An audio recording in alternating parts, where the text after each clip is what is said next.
powerful weapon which you can use to change the world.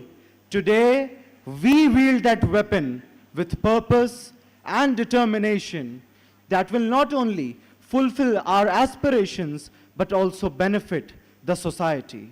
The primary goal of this day is to educate, to clear, and to inspire our students. We are here to provide a wealth of knowledge directly from the minds that shape various fields. As we hear from these distinguished speakers, we are reminded of the words of Mark Twain, who very rightfully said, "The two most important days in your life are the day you are born and the day you find out why." Let us all be inspired to challenge the status quo and aspire for careers that will not only fulfill our aspirations but also benefit the society. And in order to start today's session on a motivational note, let me recite a short poem in Urdu. आसमान में उड़ान है हमारी, सितारों को छूने की चाह है। आसमान में उड़ान है हमारी, सितारों को छूने की चाह है। हम सब एक परिवार हैं, मजबूती यकीनन हमारे साथ है। यही जोश, यही जुनून हमें आगे बढ़ाएगा। मुश्किलें कितनी भी आए हमें रोक न पाएगा। अपनी मेहनत और लगन हम दुनिया को दिखाएंगे। अपनी मेहनत और लगन हम दुनिया को दिखाएंगे। हम सीएमएस के सितारे हैं, सारी दुनिया में जगमगाएंगे। हम सीएमएस के सितारे हैं, सारी दुनिया में जगमगाएंगे। Good morning and Jai Jagat to one and all present here. I am Urvika Singh from City Montessori School, Gomti Nagar Extension Campus. As the famous tech innovator Steve Jobs once said, and I quote, "The only way to do great work is to love what you do," unquote. As we move forward with today's event, let us carry within us the resolve to dream big, to work hard, and to never settle for less than what we are capable of achieving.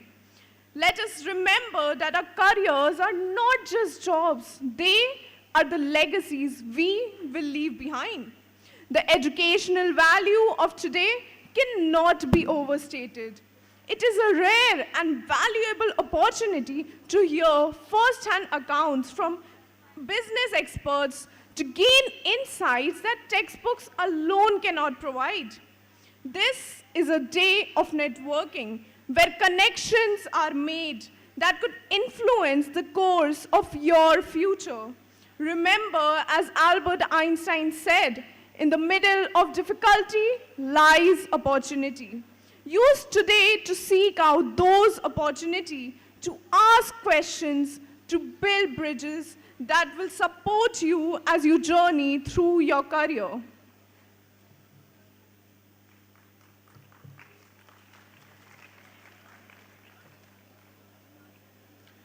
As you embark on this exciting journey, let's revisit the footsteps of those who have paved the way before. Before diving into the exciting world of limitless potential, let's take a quick stroll down the memory lane. Remember the buzz, the excitement, and the motivation that filled this very room in the past year. Let's watch the echoes of previous Careers Day, a vibrant tapestry woven with the threads of inspiration.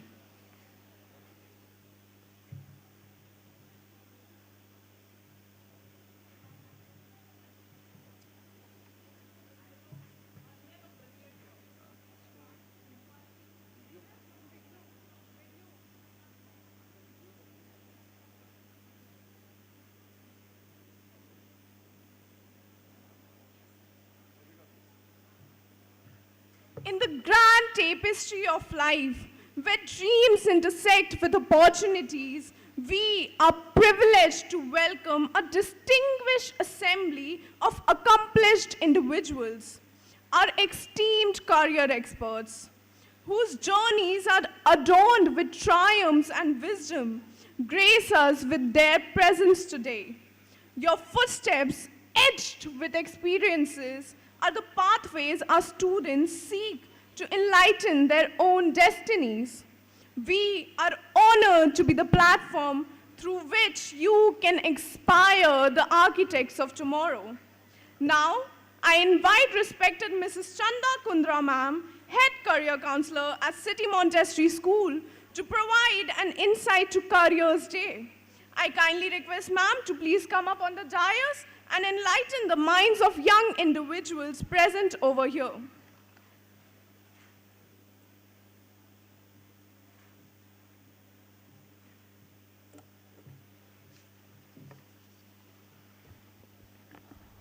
A very good morning and Jai Jagat to one and all present here.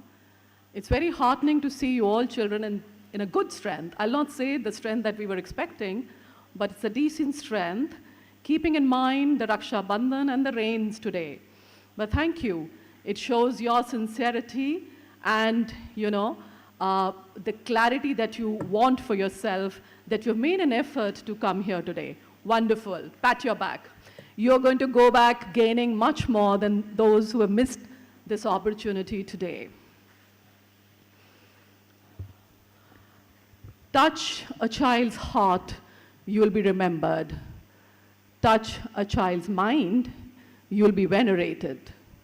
And we all from the Career Counseling Department and the management and the principals, all of us are trying hard to touch your heart, mind, and soul.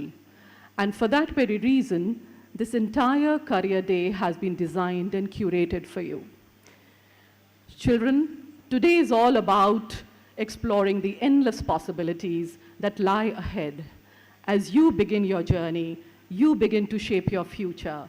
Whether there is a clarity in your thought and vision, or whether you're still figuring out as to what you want to do in life, I'm sure there is a lot of POP on your mind, the pressure of performance, the pressure from the people, pressure from the peers, and pressure from the parents at home. There's a lot of pressure, there's a lot of dilemma, there is a lot of doubt and confusion in your head. And Career Counseling Cell is all about clearing that confusion into clarity. So just be here, listen to what the expert speakers have to share with you.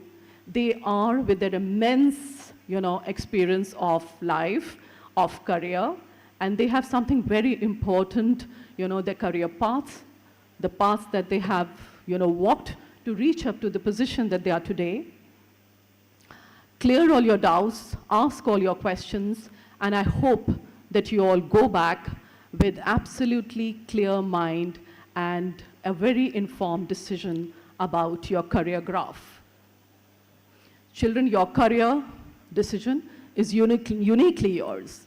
It's your mind, it's your personality, it's your intellect, it's your thought, which makes your future. So make the most of it, seize the day, grab this opportunity, and go back home very well informed.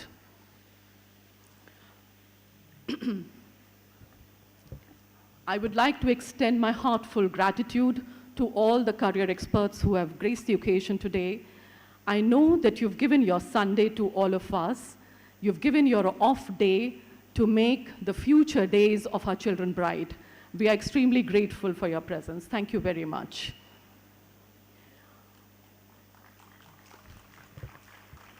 Children, I take this opportunity also to talk of something very fundamental, and that is skills.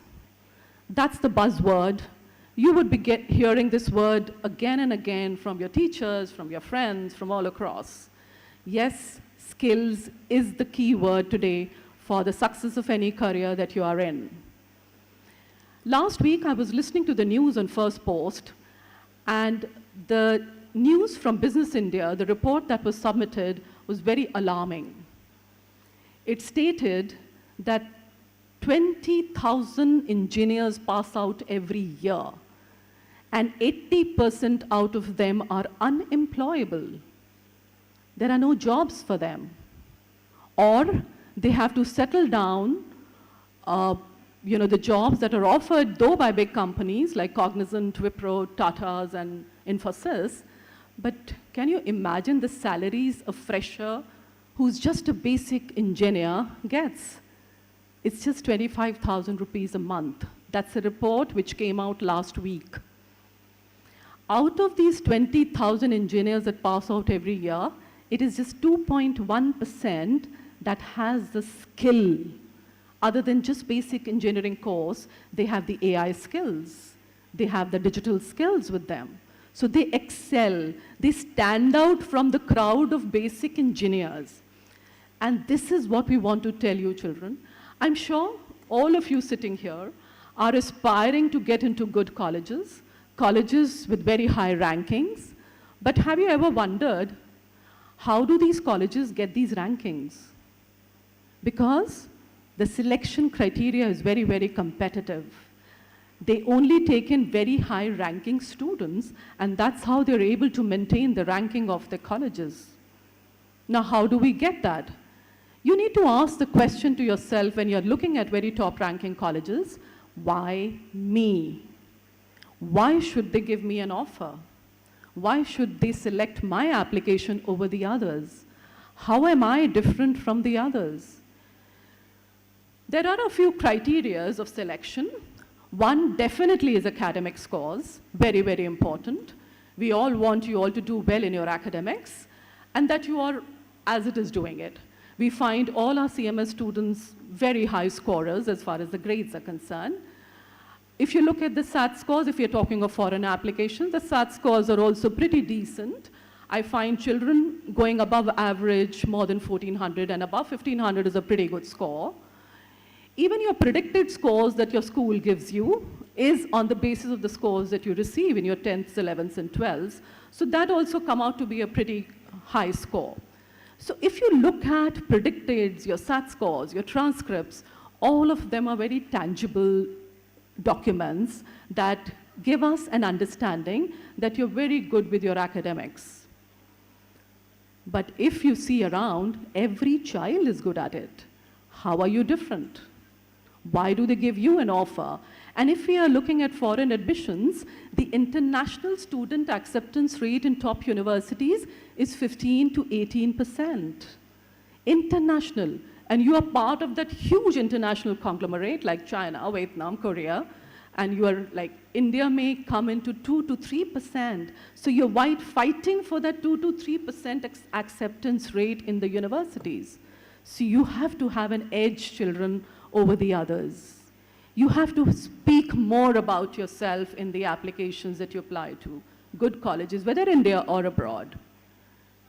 If I'm only talking of abroad, even in India, if you get into a good college, if you get into a good career, you will not sustain for long if you don't have an edge over the others, if you don't have a very special skill, if you don't have your own USP.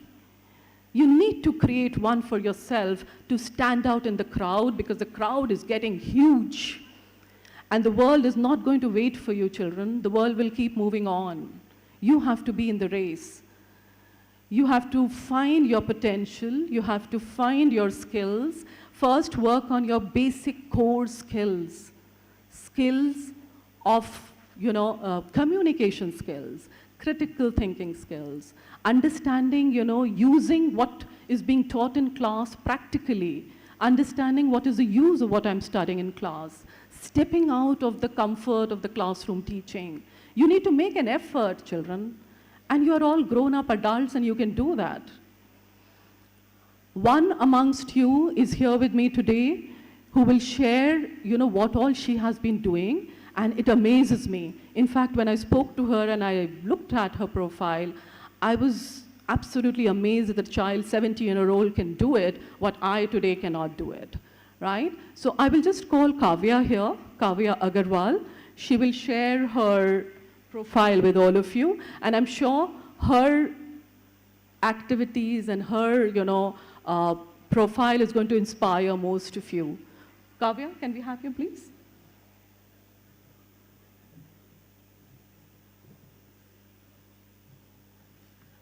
Thank you, ma'am. Good morning, everyone. My name is Kavya, and I'm from City Montessori School, Gomti Nagar 1 campus. It's often said that we should strive to be a master of one. But as I've journeyed through many experiences in my 17 years of living, I've come to believe that being a jack of all trades might be just as valuable, maybe even more. Throughout my life, I've always been curious about a lot of things: sports, art, technology, student council, presidentship, etc., etc. You name it, I must have tried it at some point of my life. I never wanted to limit myself to just one area of expertise. Every time I tried something new, it added a new layer to who I was. And it helped me see the world from a different perspective. Maybe it was meeting one of the students that I'm mentoring through my nonprofit. Maybe it was meeting someone in an old age home I just went to, or someone who's my superior in an internship. It just showed me the world through a different lens, in ways I could never have imagined myself. These experiences that I went through weren't just random. They shaped me, teaching me skills and lessons that complemented each other in ways that I'm pretty sure most of us can never imagine. One pivotal moment was when I decided that I wanted to study abroad, the first day of grade 10. It's very ironic considering that most of the students decide that this is going to be the 1 year they're going to leave everything and focus on academics. I decided the opposite. I knew that sticking to one thing isn't just my cup of tea. I wanted to learn new things, I wanted to learn new people, I wanted to have more perspectives about life. I wanted to explore new cultures, engage with different ideas, and push myself out of my comfort zone. This decision wasn't just about academics. It was about embracing a broader spectrum of experiences that would help me grow as an individual. You see, in a deck of cards, the ace is often seen as the most powerful one, the ultimate card that can win you the game. But let's not forget about the jack. The jack, though not as high ranking, is still a trump card. In the right situation, the jack can be just as valuable, maybe even more, turning the tide in your favor. In life, being a jack of all trades means having the flexibility to adapt, the creativity to connect different skills, and the versatility to handle whatever comes your way. Now, I won't pretend that this is an easy road to go down on. There are times that I've had to stay up till 2 and then wake up at 4 again to do the things that I've committed to. But at the end of the day, it was my journey, my dreams that I was working towards. And every extra hour that I put in was an investment in myself, in my future. No one else will benefit from our efforts as much as we would. Managing all these different interests required careful time management. I had to learn how to prioritize, how to make time for both my studies and my passions.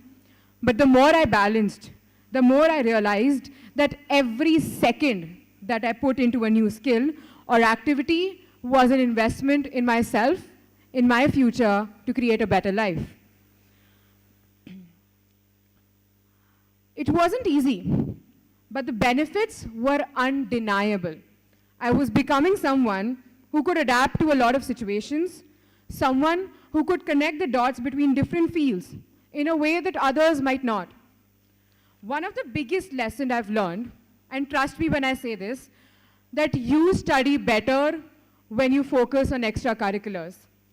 These activities aren't just a break from your academics, but they also enhance your understanding, making learning a more dynamic field.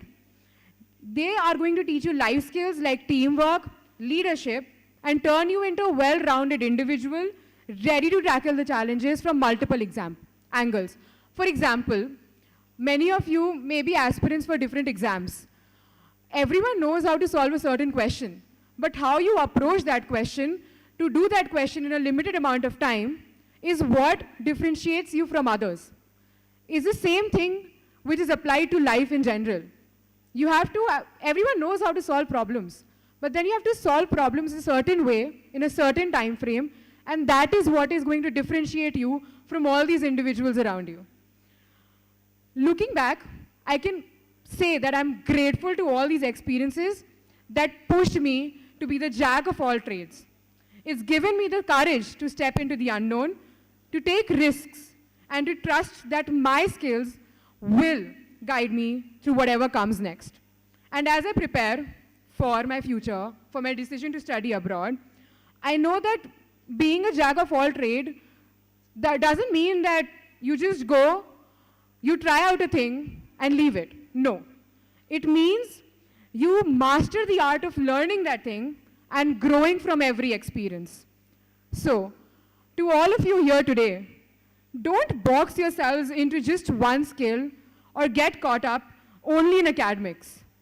Dive into everything that sparks even a little bit of your interest, because it's exploring different paths that will unlock your true potential, and you will make a future that's just your own and no one else's. Thank you.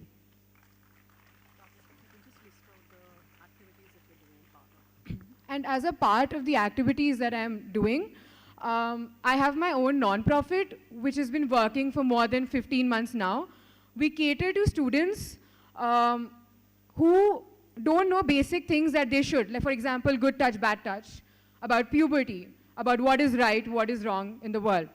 And the other things that I'm doing is that I'm having the presidentship of 2 societies in our school, which is the Technology Society and the Career Counselling Society. And I'm also the IT head of the school as part of being the student council. I am a state-level basketball player, and I have worked through multiple internships and volunteering opportunities as much as I could. Thank you. Kavya, if I may ask you one question, how do you manage to do so much? Ma'am, as I already mentioned, that it's my journey, it's something that I am going through. So if I need to take out time, I still have 24 hours in a day. I can choose to sleep less, I can choose to spend less time on my phone, spend less time socializing, because it's contributing to my future, nothing else. Wonderful. So it's your approach that matters. It's your attitude that matters. Thank you so much, Kavya. I'm sure your talk is going to inspire, if not all, I'm sure some of you will go back home thinking as to what are you doing in those 24 hours. Yes, children, these are very uncertain times. The world is in a great shift. But it's your strength, it's your skill, it's your own will that will help you to embrace this change. And we, the Career Counselling Department, is always there to support you. Our mantra is that if a child walks in with a confusion, he or she walks out with a lot of clarity. I also want to take this opportunity to share with you the last 1-year activities that we have been part of as a department, as a team. It gives me a lot of happiness to share that we are now on 2 international forums. We are members of International ACAC, that is International Association of College and Admission Counseling. We were invited by the conference host to Canada this year to attend their conference. We have been attending the International College and Career Counseling Conference for the last 5 years, that is IC3. We are on the College Board website because we are the only school in Lucknow who's giving advanced placement subject support. We started with 2 subjects in 3 campuses, that is AP Pre-Calculus and AP Computer Science Principles, but we have this big on the basis of the first year success, we've introduced 5 more subjects, and 2 more schools have joined in supporting the AP subject. This year, 21 students took 55 AP subjects, and we had 2 scholars, AP scholars with distinction. A great result that we had in AP. AP children, I am sure your career counselors have given you a lot of awareness and understanding of what AP is all about and how important it is going to be. On 6th of September, we are doing another session on just AP by College Board. We are also a SAT support center where we give you subsidized SAT coaching. Not coaching exactly, advise you or guide you and mentor you on how to crack the SAT exam. We are a SAT test center. This year, we are going in a big way to do PSAT and get huge numbers. Children, please register for PSAT. The exam is going to be in October. This is a very important exam, even if you're not very sure that you're applying overseas. But this exam is going to give you an understanding of you on an international platform as to where you stand in the understanding of English and mathematics. The PSAT exam will start from 8th onwards, that's 8th, 9th, and 10th. And we are getting 11th also to take the PSAT. This year, I'm hoping every campus is going to give me 200 students to take the PSAT exam. We are also, run the international level programs, that is International Award for Young People program. And we introduced the DINA Award program also 2 years back. We've been sending nominations every year, but unfortunately, we've not been successful. But it's okay to fail. You learn from it because it was a new thing for all of us. But this year, we have sent 2 nominations for DINA Award. DINA Award, children, is an award which is given for community impact. How you have impacted the society that you live in, what difference have you made to the society. It's a very, very good award. It shows that what kind of character you have, what kind of empathy you have towards your society at large, and how are you contributing towards the society at large. We are also tied up with, platforms to assist us and help us in overseas applications. BridgeU is running for Gomti Nagar Extension Campus currently, and we are in talks with iDream Career and Unifrog to come on board this year. So we will have 3 agencies to assist us and help us digitally. We'll have all career counseling overseas applications happening digitally from one platform. We have career clubs in every campus. They are called the Career Ambassadors, and every year they are involved in a lot of activities. Some campuses have just started, so they will take some time, but this is our effort to involve the children. In fact, today's event is also completely led by the students, the compeers, the panelists, the moderators in the breakout rooms. This is a show for the children and by the children. This career day itself, thank you very much. This career day itself, has trained more than 80 children to be part of this event, the kind of learning that has gone in, the kind of research that has gone in, and I think this itself is a step forward. We will be soon doing the university fair also, where a lot of universities, India and abroad, are approaching us to, have a little niche, have a little corner in the campus. So we are such a big organization that people are approaching us to get them a stall in the month of October. All this has been possible because of the team that we are. I would like to thank my team and the support and the vision of the management and the principals that we get. We can only move forward if we have your support. If you people are holding our hand, we'll be able to take a step forward, and you all are doing it magnanimously, and we are very, very grateful for that. I would like to introduce my team on the video, if Sonu is there. Are we ready, Sonu? So what we have done is now, we've taken the model of the external agencies. You go to one agency, and whichever country you want to apply to, you can go into the cubicles. So what we've done is we have made our team as career and country experts. For example, Rashi Ahuja Dikshit is the country expert for United States, and the career that she's taking care of is medicine. So these are like the one-stop desks for any kind of questions you have regarding United States or any queries regarding medicine. So now Rashi sits at Mahanagar. That doesn't mean that she's only, solving the problems and queries of Mahanagar students. But if Anshu from Kanpur Road wants her help because there is a child who needs some more information of United States or medicine, she can approach Rashi and they can have an online session. So we are working on collaborative, methods to help majority of our children. But every career expert is good at, everything, but they're a master in some things.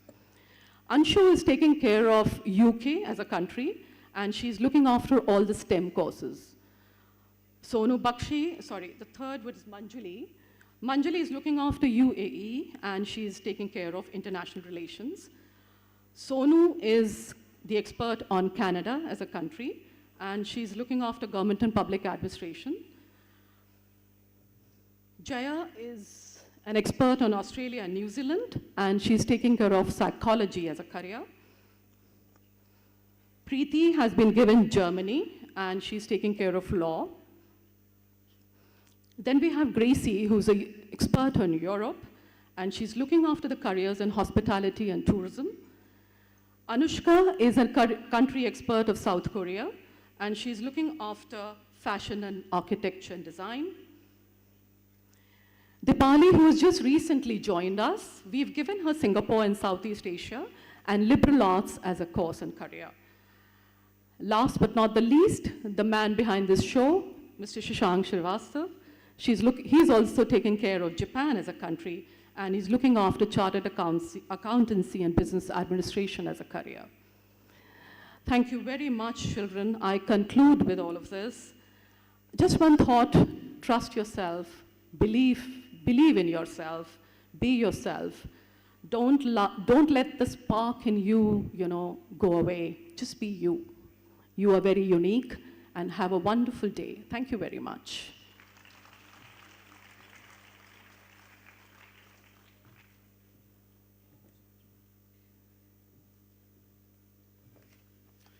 We express our sincere appreciation to Honorable Mrs. Chanda Kundra ma'am, and of course, our beloved colleague Kavya as well, for her words of inspiration and insightful introduction for today's Careers Day, ensuring that each participant understands the significance of this day. My friends, the world is in the midst of a dynamic transformation. The very fabric of our career landscape is being revolutionized. As the adage widely reminds us, old is gold, but the new is bold. Traditional careers, time-honored and steadfast, have often been the bedrock of our societies, providing honor and stability.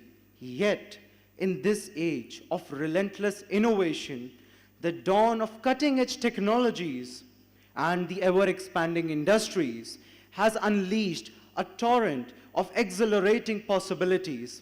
Surely, the future is not just to be anticipated, it is to be seized with unwavering determination and boundless enthusiasm. With these very words, I humbly request Ms. Rashi ma'am to kindly come up on the stage in order to begin our panel session for today. Please welcome ma'am on stage with a huge round of applause. So good morning and Jai Jagat everyone, and welcome to this highly anticipated panel discussion on modern careers versus traditional careers.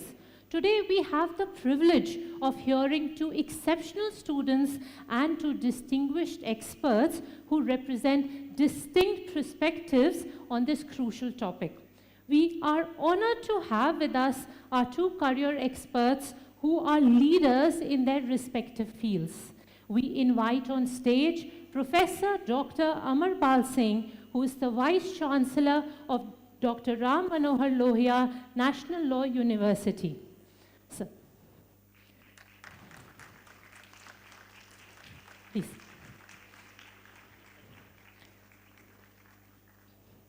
Sir brings with him a wealth of experience in the field of law and education, with a distinguished career that spans from lecturer at Government Law College, Bikaner, to associate professor at the National Law University, Jodhpur and beyond. Dr. Singh has a deep understanding of the traditional career paths in law and their continued relevance in shaping our legal systems and society.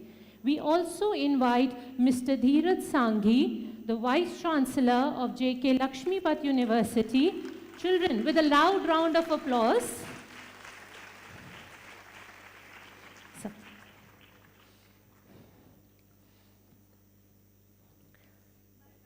Sir has been an ex-senior professor at IIT Kanpur, is an institution builder with widespread leadership experience, Mr. Sanghi has played a crucial role in modernizing academic programs, including the implementation of new structures in education. His insights into the evolving landscape of education, particularly in the fields of technology and innovation, will provide a valuable perspective on the modern careers. For our student panelist children, they are from amongst you. We invite two children from the Mahanagar campus. We have Arna Chopra, a dedicated student with a deep appreciation for time-honored paths that have shaped generations. Arna will be sharing insights on the enduring value and stability of traditional careers. Representing the modern career perspective, we have Jia Singh, a forward-thinking student from the Kanpur Road campus. Jia is passionate about exploring the dynamic and ever-evolving landscape of modern careers, where innovation and adaptability are key. Now, before we start our panel discussion today, we have a relevant piece of data to share that shall frame our discussion here on forth. Consider this. According to the World Economic Forum report of 2023, 65% of the students that are entering primary school today will ultimately end up working in jobs that don't exist right now. Now, this statistic underscores the importance of understanding both the traditional and the modern career paths as we navigate the future of work. Now, let's dive into this conversation where tradition meets innovation and discover what lies for you in the careers of tomorrow. Dear career experts, the first question that we have for you is, traditional careers often emphasize stability and expertise. How can individuals that are taking part in these traditional careers foster innovation and adaptability in an increasingly dynamic world?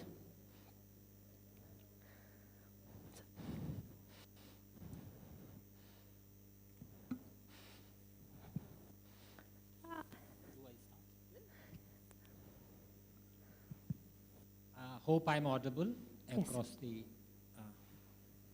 hall. Friends,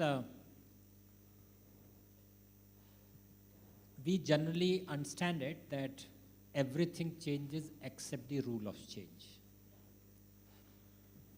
The rule about change is something which also undergoes certain transformation process. And the element of speed is something which is a very important category of this transformational element, which means that this speed of change keeps on increasing every single day. So yesterday it was 1 unit change, the next it is 2 unit, the very next it is 4, 8, 16, like that. And a time comes when the speed of the change is so fast that it hits us like a shock. I hope some of us must have read Alvin Toffler, Yes, sir. Future Shock. So this is the element that we will have to cope with in the current churning phase of our life process. Must remember this, that this kind of a churning has always been there. It's only because we are more aware, notice more, have more information, that we are sometimes stunned with the speed of change. But this has been happening throughout. And every generation has been finding ways and means, tools and techniques to confront this change process. Now, coming back to law for that purpose, because I'm a law student and therefore can give you a bit of insight into law and legal career. If you look at the one thing before I start about law career, Madam Rashi talking about that a day might come when some of us will really end up in those careers, those don't exist today. Yes, sir. And some of the careers would probably disappear in the days to come. Absolutely, sir. But legal career is one which has been there right since the inception of human society and will continue to be there around us. This is one point we need to remember. And in fact, it is not just being there. Law has been at the forefront of civilizational process. So just remember 200, 300 years of our history, the freedom fighters, all of them, or at least majority of them, were accomplished lawyers, mind it. Some of the very successful finance ministers that we had in India in the post-independence phase have all been lawyers. So this lawyer's profession, and lawyer doesn't mean litigating lawyer. It could be a law teacher. It could be a legal consultant, and so on and so forth. Now coming back to the career that we had yesterday in law as such, and what we have today, not much has changed, excepting these emerging new ideas, and the law is trying to, keep up with it, keep pace with it. Now, in this context, another element that I need to highlight is important for me as a law student, that law is known to be a status quoist subject. This is something we need to remember. And therefore, every change process leads, the law remains behind. It actually has a certain lag. For example, I give an example. Technology keeps on changing every single day, and law will slowly keep pace to regulate it, because technology have got to be regulated. But then there will always be a lag between the technology and the law. Some area of technology will remain unregulated. This is always there. So law actually follows change, not leads the change. You appreciate this point? This is very important for me to highlight. Now, having understood these couple of points about law, the specific ideas about law, today's legal careers is not just litigation or judging. Traditional law careers in litigation and judging, and litigation would be in property matters, matrimonial matters. These were some of the old traditional areas, civil, criminal litigation, so on and so forth. But today, law is actually diversifying into variety of areas. And close to 30 years in legal profession, in the sense as a law teacher, and prior to that, I must have studied for 10 years at least. So 40 years into law. After 40 years in law, I still amazed at the micro specializations that are happening in the law, which is something very new.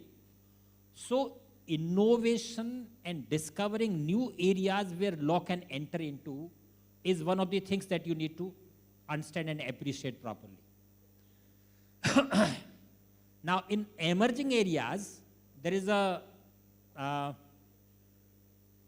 very broad expression that we generally talk about, say, corporate law. Now, corporate law is just not one thing. Corporate law basically refers to a bunch of professions, bunch of, specialized, not bunch, I mean, scores of specializations. I just give you a bit of example. For example, start with, say, a startup process. Now, when you start a particular, entrepreneur activity or whatever, then you need to have a lot of documentation, that is one, which is very specialized, only law student can do it. Then you have a lot of what we call due diligence.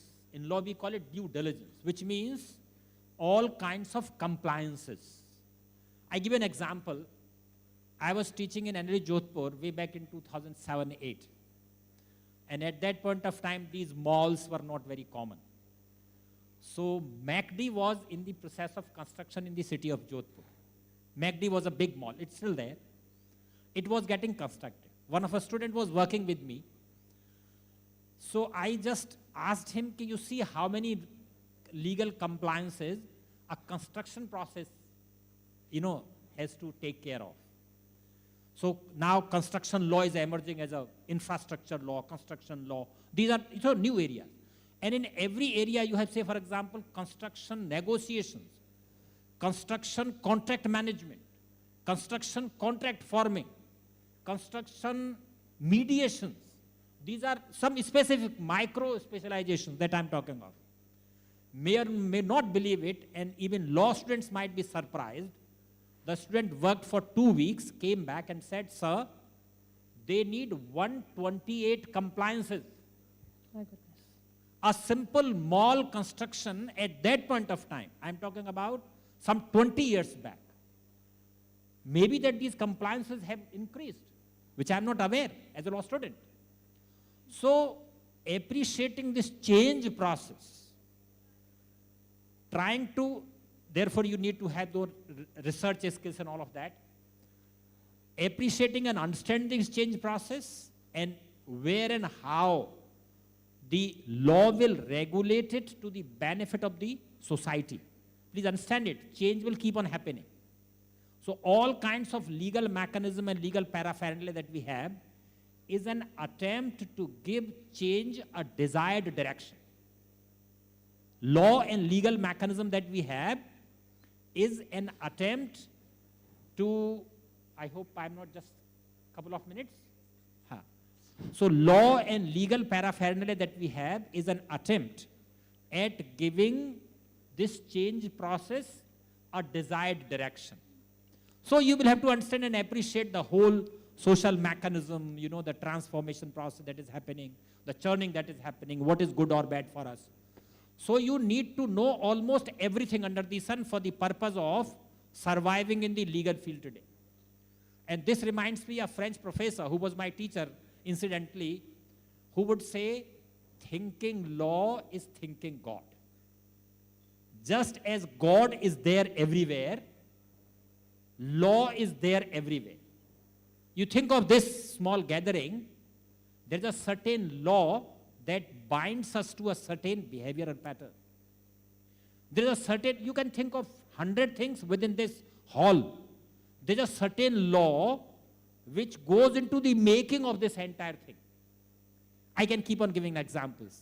So maybe that I elicit more information when some questions come. Yes, sir. But I think the initial question I have at least partially answered. Thank you so much. Thank you so much, sir, for bringing forward those very valid points. And I now raise the same question to Mr. Dheeraj Sanghi. If you would like to take it up, sir. Is it? Just please take this one. I'll get that fixed. Thank you. Yeah, thank you very much. See, I don't look at careers as traditional and modern. I think there is a continuum. Even today, you will find some jobs which are kind of whatever we want to call it, is traditional and, you know. First thing I would like to say is that the creativity and innovation was Could always you bring it important. a little up? Yes, sir. So Thank you. creativity and innovation was always important. You know, even in times when people joined one job and retired from that place, creativity was important. I mean, if you look at civil engineering, don't we have very beautiful structures created 100 years ago, 200 years ago? You know, wasn't that creative and innovative? Now, as he rightly said, the speed of change is higher today.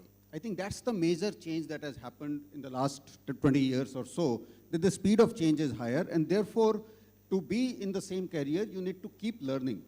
Earlier, you could, you know, the rate of learning was slow, the on-the-job, you know, whatever you're learning by doing things was enough. But today, you need to have a specialized education throughout your life. You keep reading, you keep doing courses online and all that kind of stuff. And therefore, you know, people who are interdisciplinary in nature, they are able to learn things faster. And, you know, I really like what Kavya was saying earlier, that she's good at multiple things. She was being humble and she said she's jack of all trades, but when she said what she's doing, I thought she was good at multiple things. In fact, recently I read a paper which said, if you are super duper expert in one, it is, you know, you're going to have some successes in a career. But if you are simply good at two things, you will have a similarly good career. So you don't need to be expert in two things, so bringing expertise in one thing is very difficult, right? So if there are people who have multiple interests, perfectly fine, just follow 2 or 3 things. And that's, and that will help you learn. So learning is based on how much you already know. Adult learning is not like a child learning. Child learning is through repetition, but adult learning is through what you already know and the new information, how it connects with you. So if you have a broad range of things that you already know, the learning will be better, and therefore you will be a better fit in a so-called modern career. And for doing that, I think you need to read a lot. You need to get exposure of multiple things. When you're choosing your career, talk to a lot of people, and try to discover as much of passion as possible. Now, stability is less today, loyalty is less important, but that doesn't mean, today many people after college will say, let me change jobs every year, because loyalty is not important. You're not going to learn enough as a result. So stability is less important. People don't work 30 years in one job, but people who do 2 years in a job and do 15 jobs in a career, they are also not successful. Right?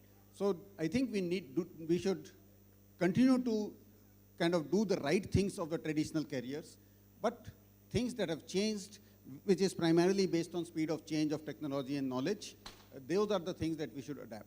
Thank you. Thank you so much, sir, for bringing forward the point that yes, their speed of change is increasing, but stability, although less important, stays to be just as valid if you want to learn the skill. Now I pose the same question to our dear Arna, who's representing the traditional careers point of view here. Arna? Thank you, sir, for the answer. Thank you, ma'am. So one thing that my biology teacher says a lot is that one thing that our generation has learned from the coronavirus is that we mutate very quickly, we change very quickly. We have an opinion today, we change it tomorrow. So definitely, change is the only constant, like sir said. And another good thing that sir said was that traditional careers follow change while modern careers lead it. So one of the best ways to make sure that we boost innovation in our own careers is that we need to be flexible. We need to get out of that old mindset that things have happened a certain ways for the last decade and it will happen in the same way for the next decade. That is not going to happen. We are witnessing one of the biggest generational gaps, technological gaps, and I feel like we need to stay flexible, dive into new tech courses, make sure that our careers are always blended with the time that we are in. Thank you. Thank you so much, Arna. Our next question, as we put it up to our career experts here, is, given the rapid pace of our technological advancements, a point that we just brought forward here, how can individuals in modern careers ensure long-term job security amidst the risk of skill obsolescence? How can we make sure that we are keeping up with the times and the technological advancements so that we can avoid the risk of skill obsolescence? No, you ask a very good question. I think the problem really starts from college itself. By the time you graduate, you're obsolete, and therefore you don't get a job. Right? Why are you obsolete in, even before you have graduated? I think learning is something which is not being focused today in our education system, unfortunately. I've been to hundreds of colleges and I've talked to tens of thousands of students. And I say, what is it that you do in college? And they will say, well, college is for masti, festivals and clubs and this and that.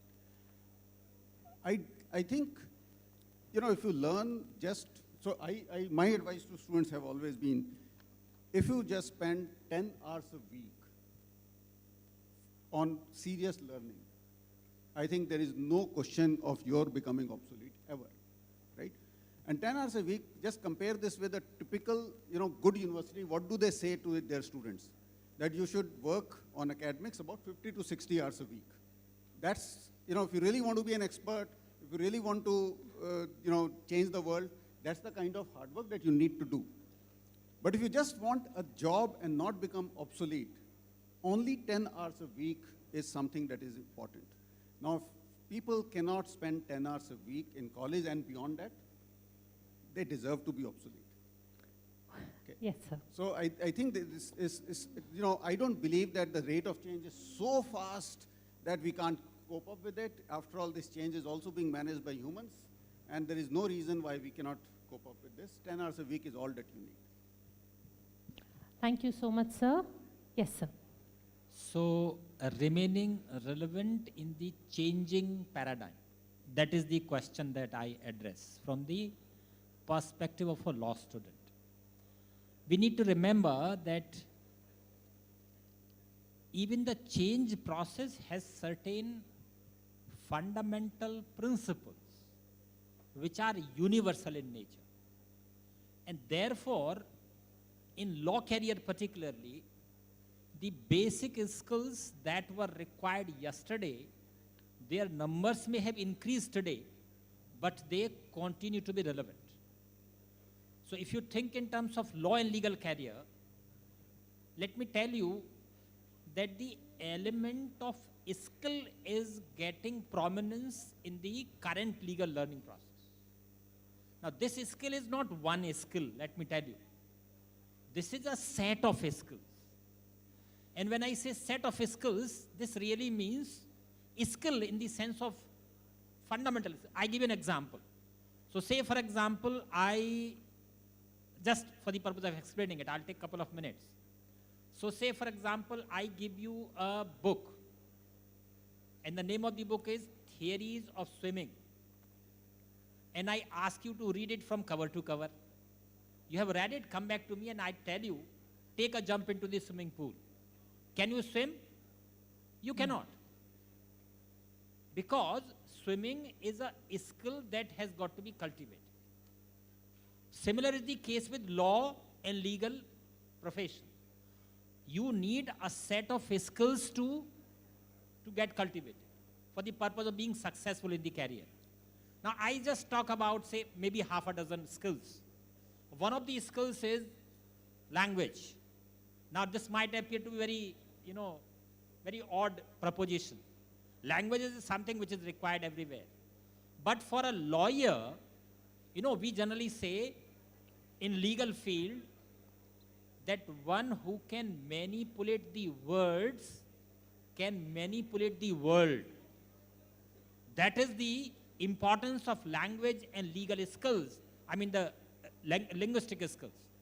And let me tell you, this language is not one skill. This is basically half a dozen skills that really constitute linguistic skill. So say for example, couple of examples, art of speaking, raising a good and convincing answer, an argument in a court of law. Now this is a skill that you will have to cultivate. This doesn't come you automatically. Similarly, writing a good draft, a good petition, is a skill that you will have to cultivate. So if you keep on cultivating these skills, you never become irrelevant. And this skill, just one example I have talked about, there are several others. Time given, I shall talk about them as well. Yes. So, requesting the children, the students to settle down very quickly. And we are requesting you to not move from your places. Please settle down. This session is for your benefit. It is for you to have an understanding. We will announce when the breakout sessions are about to begin. It is only then that you should move from your seats. Till then, please settle down. We request our panelists to please answer in brief. We have many interesting questions that we wish to take up with you all, and in the essence of time. Thank you, sir. No more? So we can just have the closing? All right.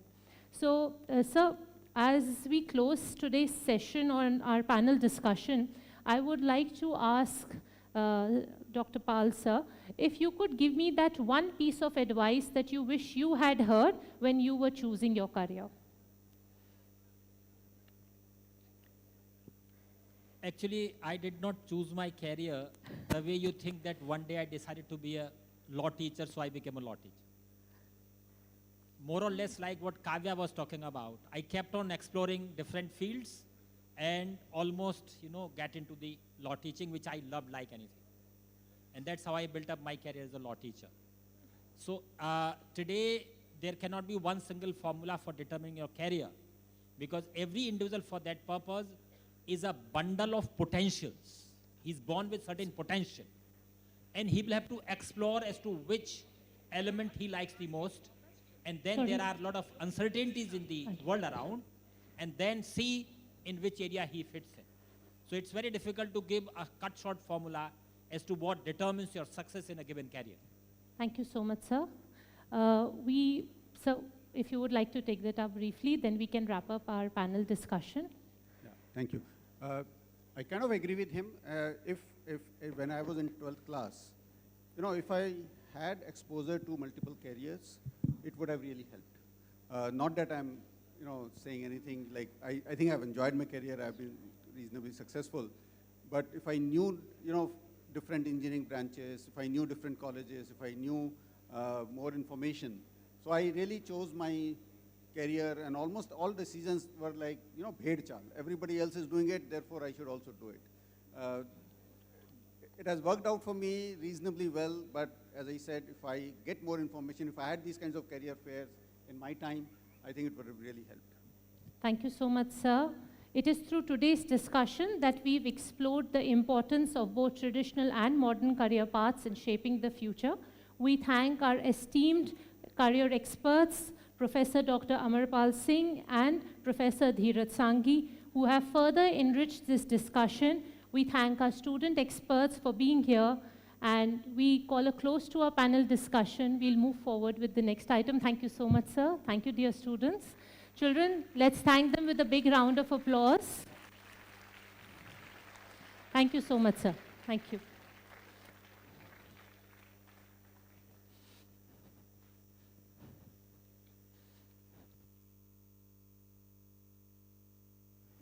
We want to extend our gratitude to our esteemed guest, respected Professor Dheeraj Sanghi and respected Professor Dr. Amarpal Singh, our honorable moderator Rashi ma'am, and of course the brilliant minds of City Montessori School, Jia and Arna, for providing us with insights that have been invaluable and have truly inspired us all.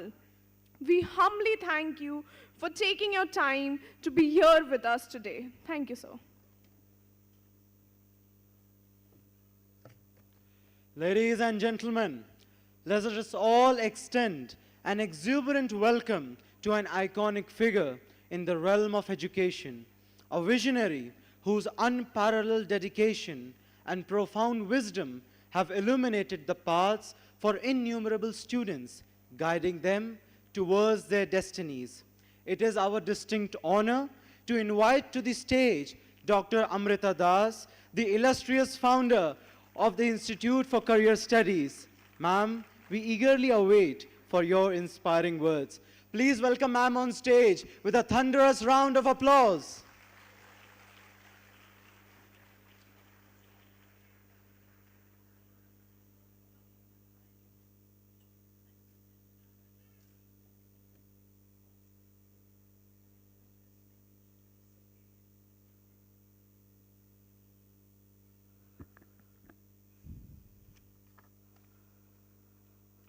Esteemed Dr. Kingdon, guests of honor, directors, principals, Mrs. Kundra, and counselors, teachers, parents, students, Happy Careers Day to all of you. Congratulations on this very impactful program. It's a high impact program which makes you future ready. So I'm going to be talking about how to be future ready because, dear students, today the world is your stage and a universe of opportunities await you.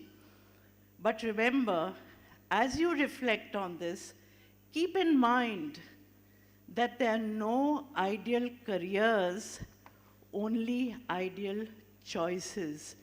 And in a fast-changing scenario, you have to make well-informed ideal choices throughout your journey. Why is this happening? Because we are living in an artificial intelligence-driven tech world which is impacting education and careers. All this, students, requires interdisciplinarity. You have to be interdisciplinary in your thinking. We have to move from STEM to STEAM, from science, technology, engineering, and math to science, technology, engineering, arts, and math. Microsoft, in its study, Future Computed, has said, and students, this is very important for you.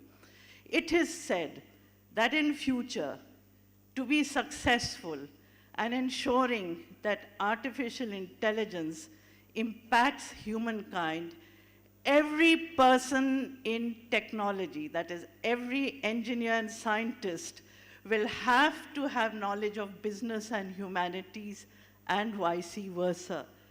So there are tectonic shifts. These require flexpertise, being flexible and expert, a combination of flexibility and expertise. We have specializations today that did not exist a few years ago. Have a look at it, and you will find that most of them are interdisciplinary. We had talked about law. We have 2 new specializations in law: genetics law, cyber law. So if you love computers, you're interested in law, bring the 2 together. You're interested in biology, combine the 2. So continuously track the changes and acquire newer skills and knowledge throughout your journey. I believe that it is not just the survival of the fittest, but survival of the fittest and quickest. Quick to pivot, quick to change, quick to look at the emerging opportunities. So, students, here are some points for you to consider. Very important. You're here today, a memorable day, the career day. You will embark on your first job from now onwards. I call it the power of now. We used to be asked when we were growing up, what will you be after college? And we would say teacher, pilot, defense, whatever. Today, students, you can be that author, that person who has developed an app. A student of Lucknow developed an app called Roshni to scan the eyes for cataract. It's used in rural areas. So that is humanity plus technology, high touch before high tech. As very impressively Kavya talked about, she has a non-profit. Another student started the Bal Chaupal of CMS. His name is Anand Mishra. So you can be an inventor, you can be a scientist, an app developer, an entrepreneur, all of this from now onwards. How do you go about it? There is a process. And this process requires you to move beyond stereotypes, to move beyond parental pressure, societal pressure, peer pressure. Know yourself. Know what you're best at, your aptitudes, your interests, your talents, aspirations. Take a note of them. It's your life. Then inform yourself. Information is power. The right information at the right time will get you to the right opportunity, and events like these are fantastically relevant. And then plan for yourself the subject choice, the right course at the right campus. So how do you find your dream job? Discover what you're great at, what you love to do at the intersection. There are lots of possibilities today. Track the changes. Where your talents and the needs of the world match, lie lots of opportunities for you, and that's going to give you purpose in life, meaning in life, happiness, recognition, remuneration. You need to know the eligibility requirements, and I won't go into it, but broadly, you know that physics, chemistry, math is required. So before that, I want to show you this. A lot of you will be deciding on subjects. You have to choose subjects based on 2 criteria: what you're best at, and keep in mind the eligibility requirements. That's super important. So here are the eligibility requirements. A few which are needed for engineering and medicine, and if you do economics from some universities. But keep in mind, and this is great news, maximum careers await you from any subject choice or combination. Maximum careers await you from any subject choice or combination. This is not known by many. For example, the chairperson of the State Bank of India, Arundhati Bhattacharjee, did not study commerce or economics or math. She studied English.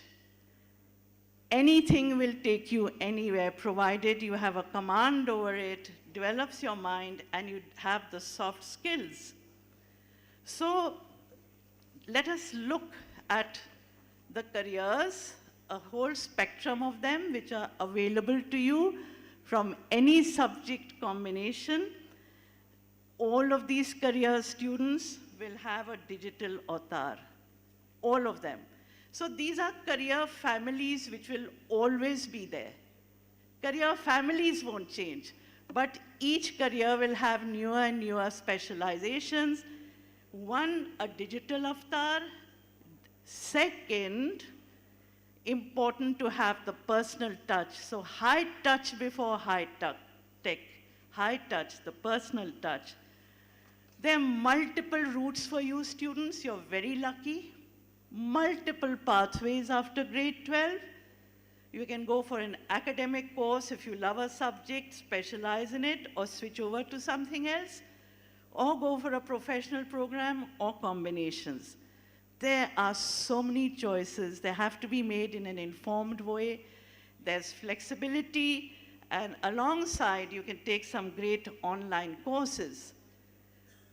For studies in India and abroad, keep in mind, it has to be the right course at the right campus. A course that suits your profile and a campus that is recognized and renowned. Good news, there are more seats than students in quality institutions today. That's the change. Amazing opportunities in India. Getting into a great campus is not going to be a problem, but the question is, am I studying what I should be studying? The two have to be combined. The right course at the right campus, and choose a campus which provides opportunities for internships, projects, exposure to make you future ready. Likewise, for studies abroad, you have to keep in mind a number of factors. It's very expensive. Are you going to get a scholarship? Work towards it. You're very capable. Can you cope with the challenges? And definitely look at placement. Very important to go to countries which offer post-study work visa, like Canada, US, UK, Ireland, Australia, New Zealand. Finally, students, as Mrs. Kundra said, and our esteemed panelists said, employability skills are very, very important. Start from now. Critical thinking. How does critical thinking happen? If you're studying the right bunch of subjects and acquiring knowledge, online, offline, micro-specializations, complex problem solving, creativity, originality, collaboration through extracurricular activities, projects, great communication skills, leadership, digital literacy. You're a digital generation, but even here there are intricacies which you need to pick up. Very importantly, very, very important, initiative and enterprise. Be entrepreneurial. I'm going to introduce a new term for you. Be ambidextrous. Bring in multiple skills, multiple aspects of knowledge. And students, if you do that, you'll be able to prepare and challenge the future today. Let's prepare and challenge for the future today to lead the change and create a better tomorrow. I have given you just a snapshot. I was asked to be brief. I tried to give you the main points. I hope you found it useful, students and parents. I hope it was useful. Great. So, we have an app. We have an app, ICS Career GPS app, which is free. It's like an encyclopedia. It gives you the latest information. It enables you to explore and discover all the latest trends and see if that's the right fit for you and what you need to do. So remain connected with us, and we'll be happy to help you, because CMS family is a family I cherish. All the best. Have a super future. Enjoy today. And remember, if you can dream it, you can do it. But between dreaming and doing, it's important to wake up. So I guess this was a wake-up call. All the best. CMS students, you have always touched the stars and you have led the change. I have great faith that each one of you will do that and start your journey of excellence today. Discover that X factor in you, the extraordinary you. Become the best versions of yourself and make a difference. Thank you.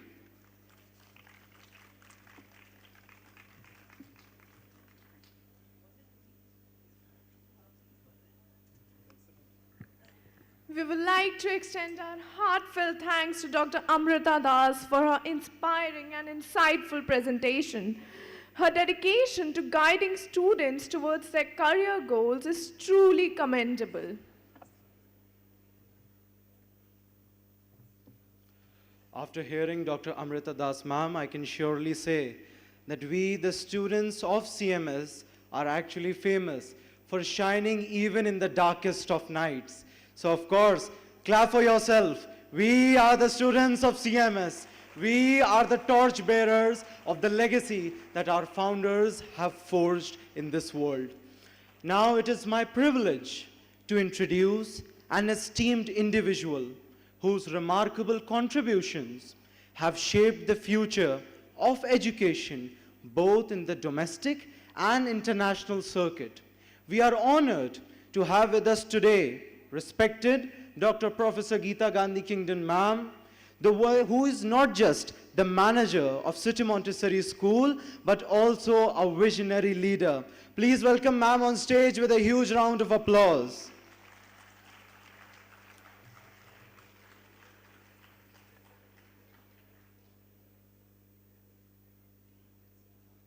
Meanwhile, ma'am is coming, let me remind you all that ma'am is not just the manager of City Montessori School, but she also holds the prestigious and distinguished chair of the professor at the Institute of University College London, where she holds the prestigious chair of Education Economics and International Development.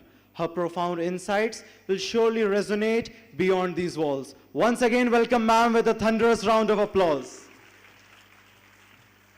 Thank you very much, Mushtaba. Good morning, Jai Jagat, and a special welcome to all the important guests that have come. They have given up their precious time on a Sunday morning to guide our students, so I'm incredibly thankful to all the guests that have come. As time is extremely short, we're running out of time. Therefore, I'm not going to say anything. Instead, we'll go on to the next bit of the program because everything that's important has already been said. And we've got such eminent people here, and you are waiting to hear these colleagues. So we want to move to the next bit of the program, and it's my great honor to invite on stage and to introduce to you so that you know who you're going to, which are the career options whose experts are available here. What are the industries and occupations and professions whose career, whose exponents of whose, which careers are present here, so that immediately after this introduction, you can all go down to the various different rooms where they will be available to address you and to answer your curiosities. So for engineering careers, we have Dr. Dheeraj Sanghi. May I have you come up here on stage? Dr. Sanghi is a stalwart. He has always come to these career fairs of CMS for the last many years. He was a professor of computer science at IIT Kanpur. You can imagine what that means. We were really honored that he came, and he draws crowds because he is truly interested in young people. Moreover, he is a great exponent of, for example, the NEET scam that happened.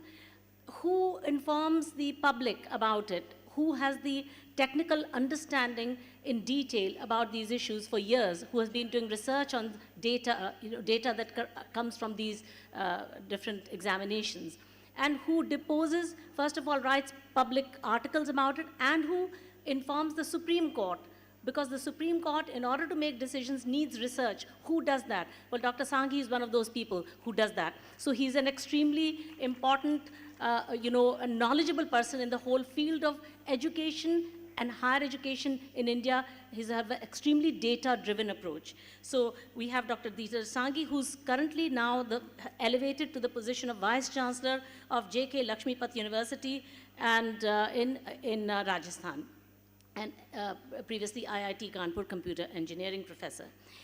Then we have Mr. Atul Sharma, IPS. I don't know whether Mr. Sharma has arrived yet. If you are here, please would you come and join? Yeah, of course, we can do that. Sonu, would you quickly introduce, and I will be honored. Thank you so much. So good morning, everyone. We would like to welcome all our esteemed guests on stage, please. IPS, Mr. Atul Sharma, Colonel Ajay Patyal, Wing Commander Mayank,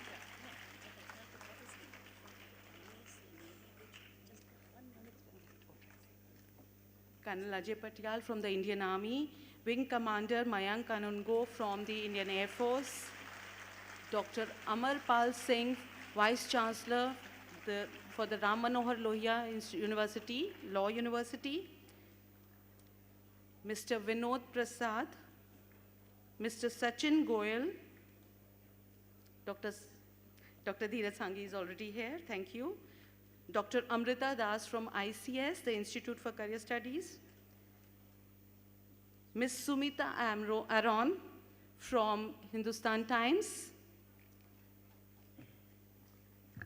She's senior journalist, senior resident editor at Hindustan Times until recently, and now, whoops. Oh. Senior journalist and author as well, and a very, how shall I say, fearless journalist, writing on all kinds of matters which are of political importance as well, fearlessly. So,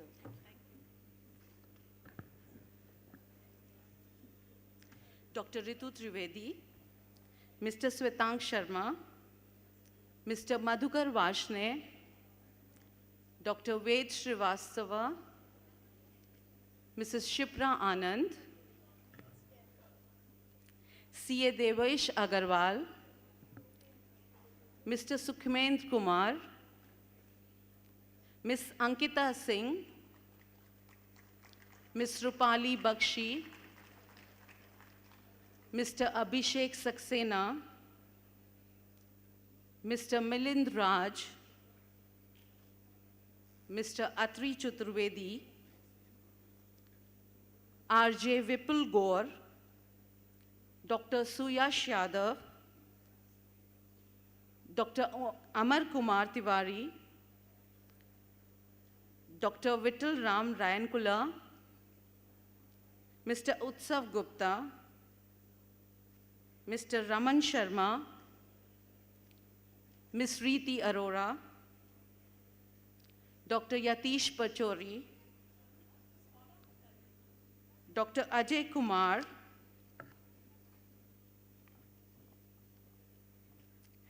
and Dr. Venkatesh Mishra from Sports Medicine.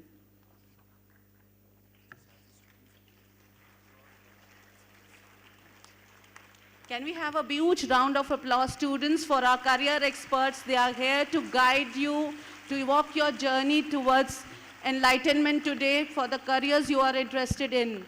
So, and you are honored, we are honored all, sir and ma'am, to have you here to guide our students. Thank you.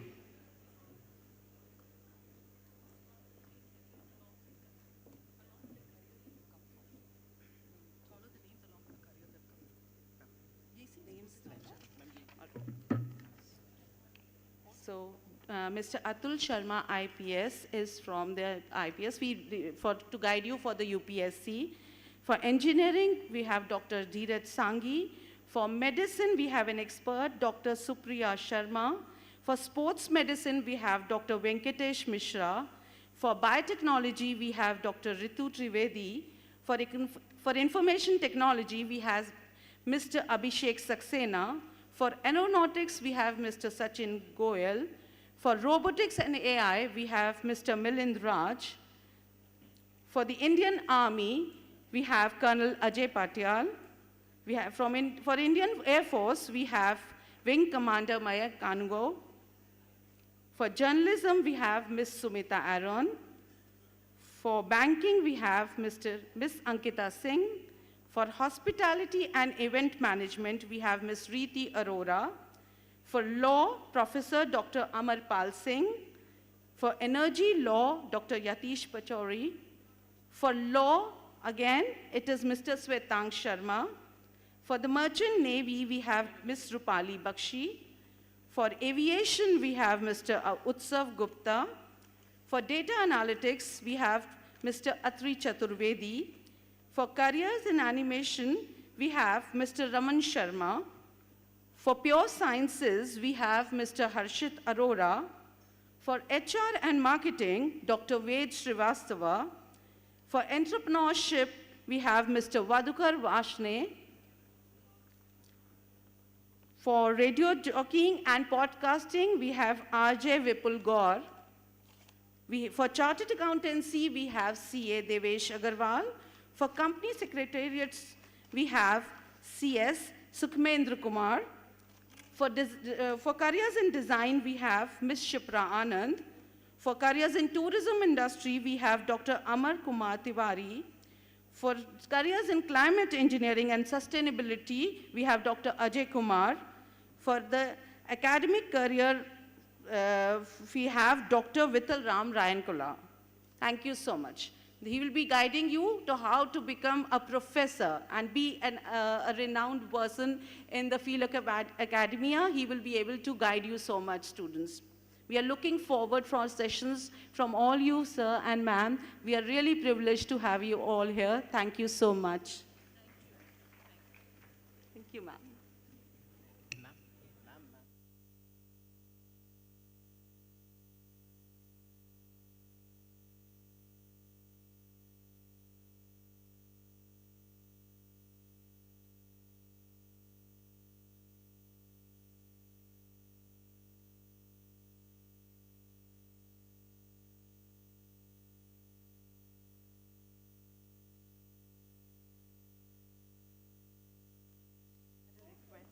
Dr. Das, ma'am, we are having a group photograph here. Oh, group photo. Yes, yes, yes.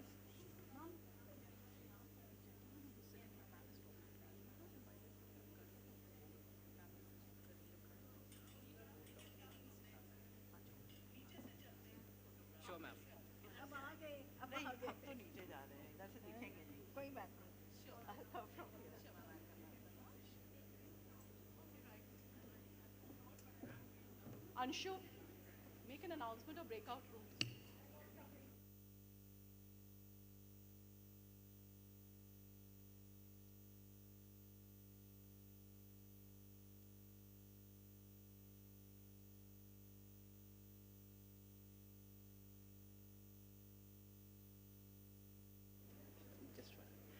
Dear students, there's just one change in the program.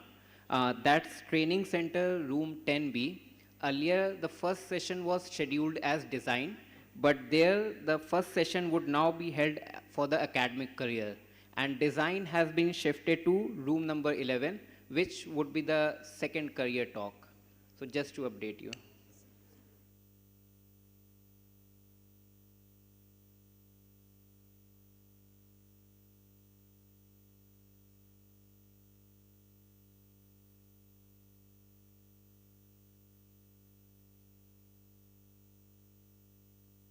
I cordially invite all the respected principals also for the group photograph.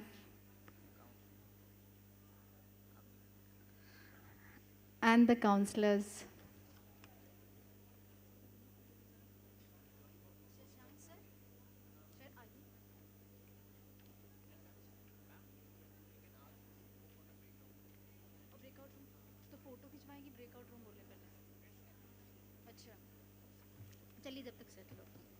Okay, can I please also call the ushers, students on the duty of ushering in the guests? Please be here. And the students can move to the breakout rooms. There would be engineering in the auditorium right now, then medicine in the lobby, which is next to the auditorium, and then in room number 1, 2, 3, 4, 5, 6, 7, which is in the basement. So in the room number 1, the session that would be going for in the first round is information technology, room 2, Indian Army, room 3, journalism, room 4, law, room 5, merchant navy, room 6, careers in animation, room 7, HR and marketing. In the training center on the first floor, room number 10A is for radio jockey and podcasting. Training center first floor 10B. It is now academic career. Dr. Vital Karma Rayankula sir would be taking the session for research. And in room number 11, second floor, it would be climate engineering. Dr. Ajay Kumar sir would be taking the session.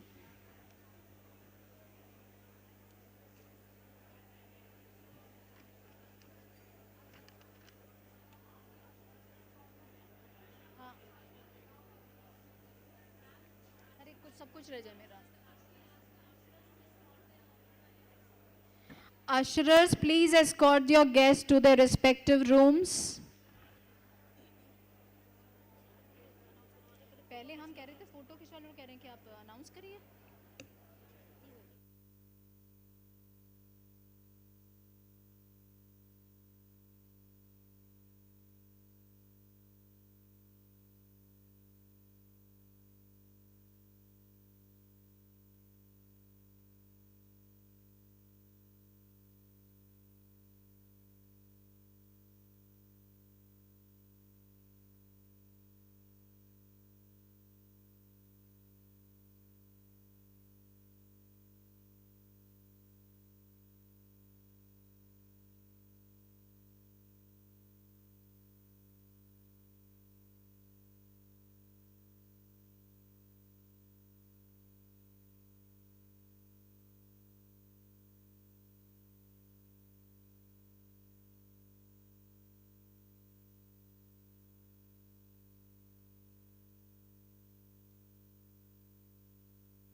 students who want to learn about journalism should go to room 3 because the expert, journalism expert who's here will not be there for long. She has to leave.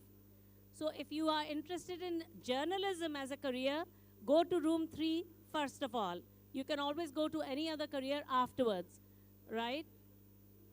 Room 3 for journalism. If you are interested to know more about journalism careers or related careers, then go to room 3 first of all. And then, because the expert who's coming to speak on journalism has to leave early, okay? She's going to leave by about 12:10 or 12:15.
Students who want to hear about engineering careers from Dr.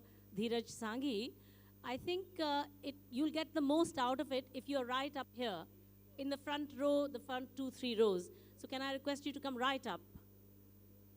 Please, those of you who've come with parents as well, come right up here. On the first row, the second row, the third row, okay? Have you heard? First, second, third, okay? You're not in the first, second, third, so you know that I'm addressing you as well, yeah? Thank you. You'll get more out of it if you're closer to the person who's trying to connect with you, right? That's the reason. Children, those who are in the 8th or 9th row, can you come to the front?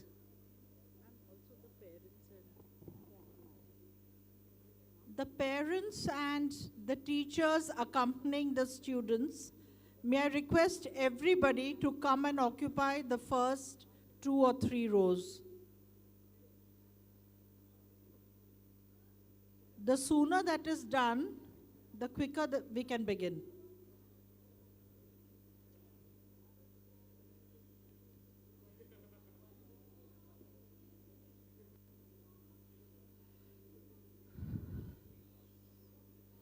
Dear teachers and parents who are at the back, please come in front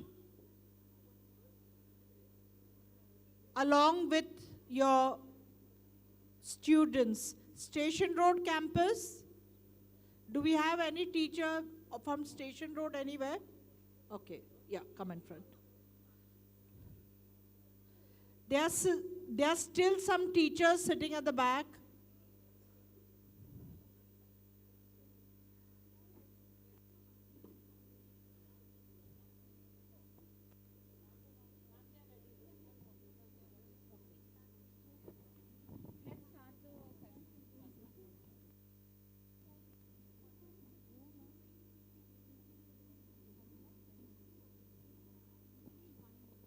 Students standing at the back, please come in front.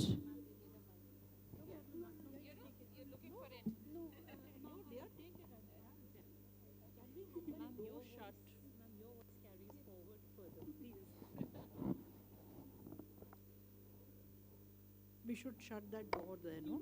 Because they'll be disturbed. Dear children, here in front.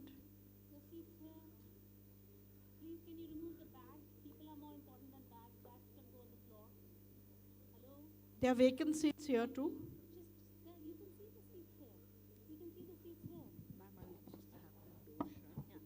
Can you come right up front? Yeah? If you'll have more of an opportunity to ask your questions if you're in the front. There's no VIP coming here, right? You are the VIPs. What is the harm? It's so difficult to get you to take advantage of what you've come here for. You've come here to listen to somebody and you want to sit furthest away. And we're cajoling you, coaxing you, requesting you, are still not willing to come to the front. And you've come here to learn from your, somebody who's come to give their time to you. How smart is that?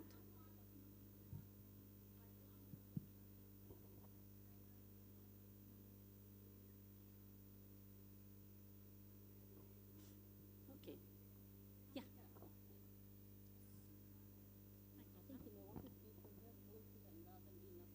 Sure. So would you like to speak from here? Yes? Absolutely. Children, come down. Come down. You will be speaking from here only. All right? Sir will be coming here. I'm getting a chair placed for him here. Okay. All right?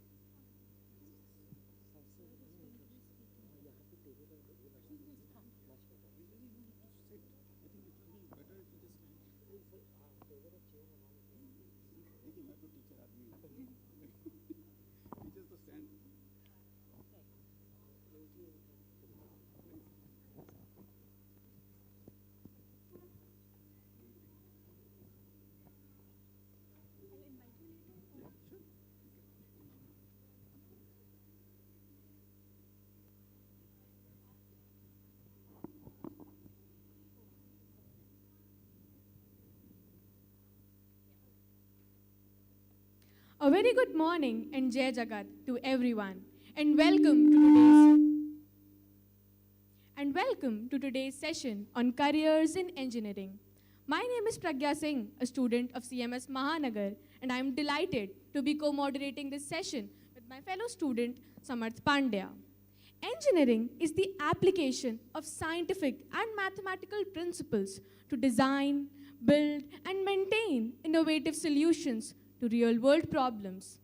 Engineering is a field with upcoming careers like VR architects, data science engineers, AI developers, and many more. As a career, engineering offers a wide range of opportunities across various disciplines, including electrical, mechanical, computer science, civil, and many more. Engineering is a field which requires skills like problem solving, critical thinking, creativity, communication, teamwork, and adaptability. Today, we have a personality who is not only an experienced engineer, but also an educator and designer for the future of young minds. It's my extreme pleasure to have Dr. Dheeraj Sanghi with us today, Vice Chancellor at J.K. Lakshmiput University, a seasoned engineer who holds a PhD in computer science from the University of Maryland, College Park, USA.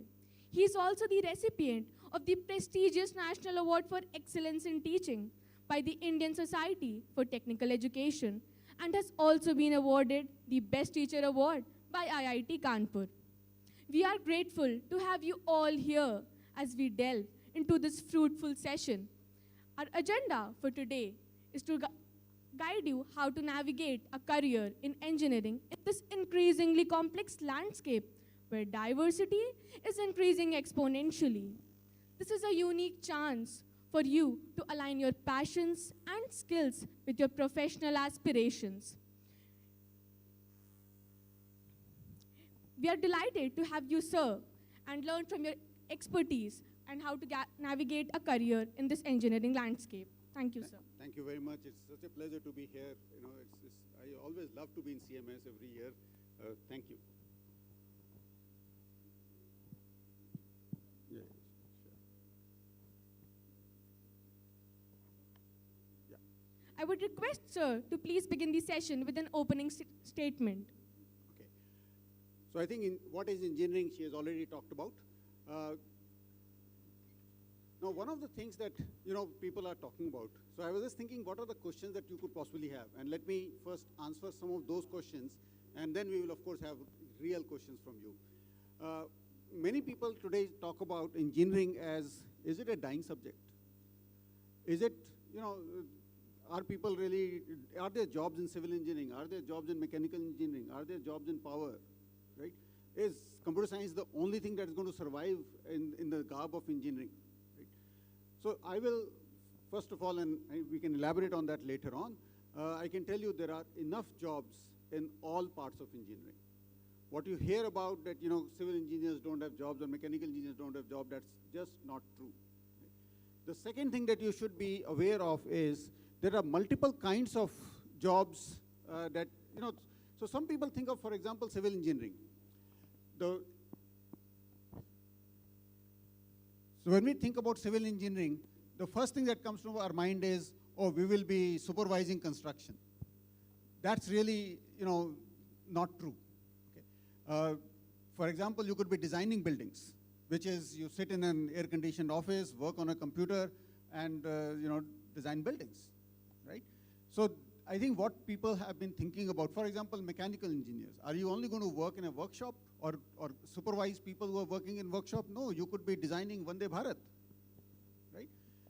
Electrical engineers, are they only going to talk about power generation? No, they also talk about sustainability. They also talk about,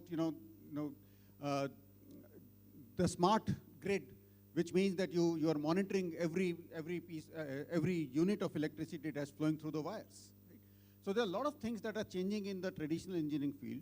It is no longer what you may have thought about, and therefore, I would say don't just talk to one or two people, because they, don't talk to people who are in their 60s or they're retired people, because the things have changed drastically over the last 20, 30 years.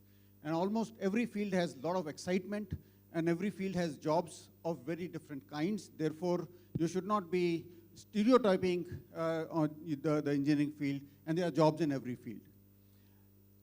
The next thing, the next question that is often asked is, if I have admission to multiple colleges and multiple streams, what do I do? Do I prefer a particular stream? Do I prefer a particular college? typically good college with civil engineering versus not so well-known college with computer science, right?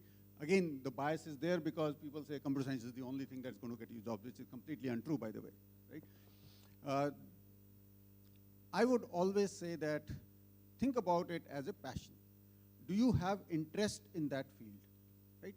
So there are two aspects. So firstly, a lot of 9th and 10th and 11th and 12th students, they do not know their interest, which is perfectly fine. Don't blame yourself if you don't know your interest at the end of 12th class. If you know, that's great. But if you don't, unfortunately, the education system that is there in our country, people have to work very hard for a few engineering admission tests like JEE or BITSAT or, your state government test and all that kind of stuff.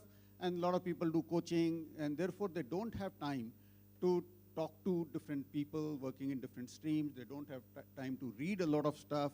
And therefore, at the end of 12th class, you don't know what you really want to do, which is fine. Don't blame yourself, blame the society for that, right? But in case you do have an interest, whichever way it has developed, follow your interest. There is no two ways about it. So if there is a choice between a college and a discipline, discipline is more important if you have interest in that discipline. And if you don't have interest in the discipline, which is what 98% students will say, then college is more important. Okay. The other question that I often get asked in these kinds of gatherings is, how do we prepare for admissions? Okay. Now, clearly, JEE, if you are interested in engineering, then JEE is the most important exam in this country. There are two versions of it. There is a JEE mains, and then select top 2 lakh or 2.5 lakh students will give JEE advanced. IITs will give admission based on JEE advanced. A whole lot of colleges in this country, including NITs, will give admission on the basis of JEE main score. And both these exams essentially test you on physics, chemistry, maths. JEE advanced has a slightly tougher question paper and slightly more broader the syllabus, and therefore more difficult to crack. But JEE mains is something that is not so difficult to get some score. Yes, it is very difficult to get into top colleges through JEE mains like NITs, but there are enough colleges that are around. I think Amrita Das was saying that today we have a situation where there are more seats than the number of students. A lot of colleges are not able to fill their seats. A lot of good colleges are not able to fill their seats. So while the top colleges, of course, are very, very competitive, the NITs and BITS and the IITs kind of thing, they are very, very competitive. If you just go slightly below them, the competition just goes away, okay? And therefore, I think you can do a good quality engineering education in this country without really having to score very high marks. Of course, you should work hard and try to get as much score as possible. Do I need coaching for JEE, etc.? Unfortunately, yes. The very, very few people I have come across in IIT system who are successful without coaching. Yes, there are those people, there are exceptions, but the way exam is, it is extremely difficult to find people who have succeeded without coaching. So I think these are some of the initial statements I would like to make. If there is something else you want me to talk about. Thank you so much, sir. So while we proceed with the panel questions, which we already have for sir, if any of the students have any questions to ask sir, they are requested to please come up on the right side so we can ask them to come here. Okay. We'll proceed with the panel session. Thank you. So I would like to move forward with our session by asking a few questions. Sure. So what is the key point in your career which motivates you in this field? Okay, so I'll tell you, the way I chose this career of teaching, it was kind of an accident, okay? When I finished my PhD, I decided that I will come back to India. And in fact, before I finished my PhD, 6 months before that, I came to India for job search. I interviewed with several companies and several IITs, so both academic and corporate jobs.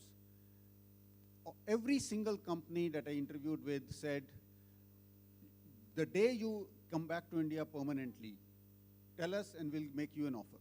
But we will not give you an offer letter till you are permanently shifted to India. And I said, I'm not going to shift to India till I have an offer letter in hand. Okay. While IITs were very willing to make me an offer while I was in US. So I did go through the process of selection. You know, I went to very different IITs. The process essentially involves me giving a talk, talking to individual faculty members, and so on and so forth. And therefore, I had a few offers. The first offer I got was from IIT Kanpur, and I accepted that offer. And then, a few months later, I came and joined IIT Kanpur. So it was an accident. If some company had also made me an offer at that time, would I have joined IIT? Would I have joined that company? I don't know. But I'm very happy with whatever choice the fate gave me. So you enlightened us with the importance of interest in this field. So what is the main aspect of engineer that amazes and interests you? See, I think problem solving is really something that I find very interesting. And I look at this as, whenever I learn something, I don't just think in terms of its applicability to that field in the context I'm learning. Okay?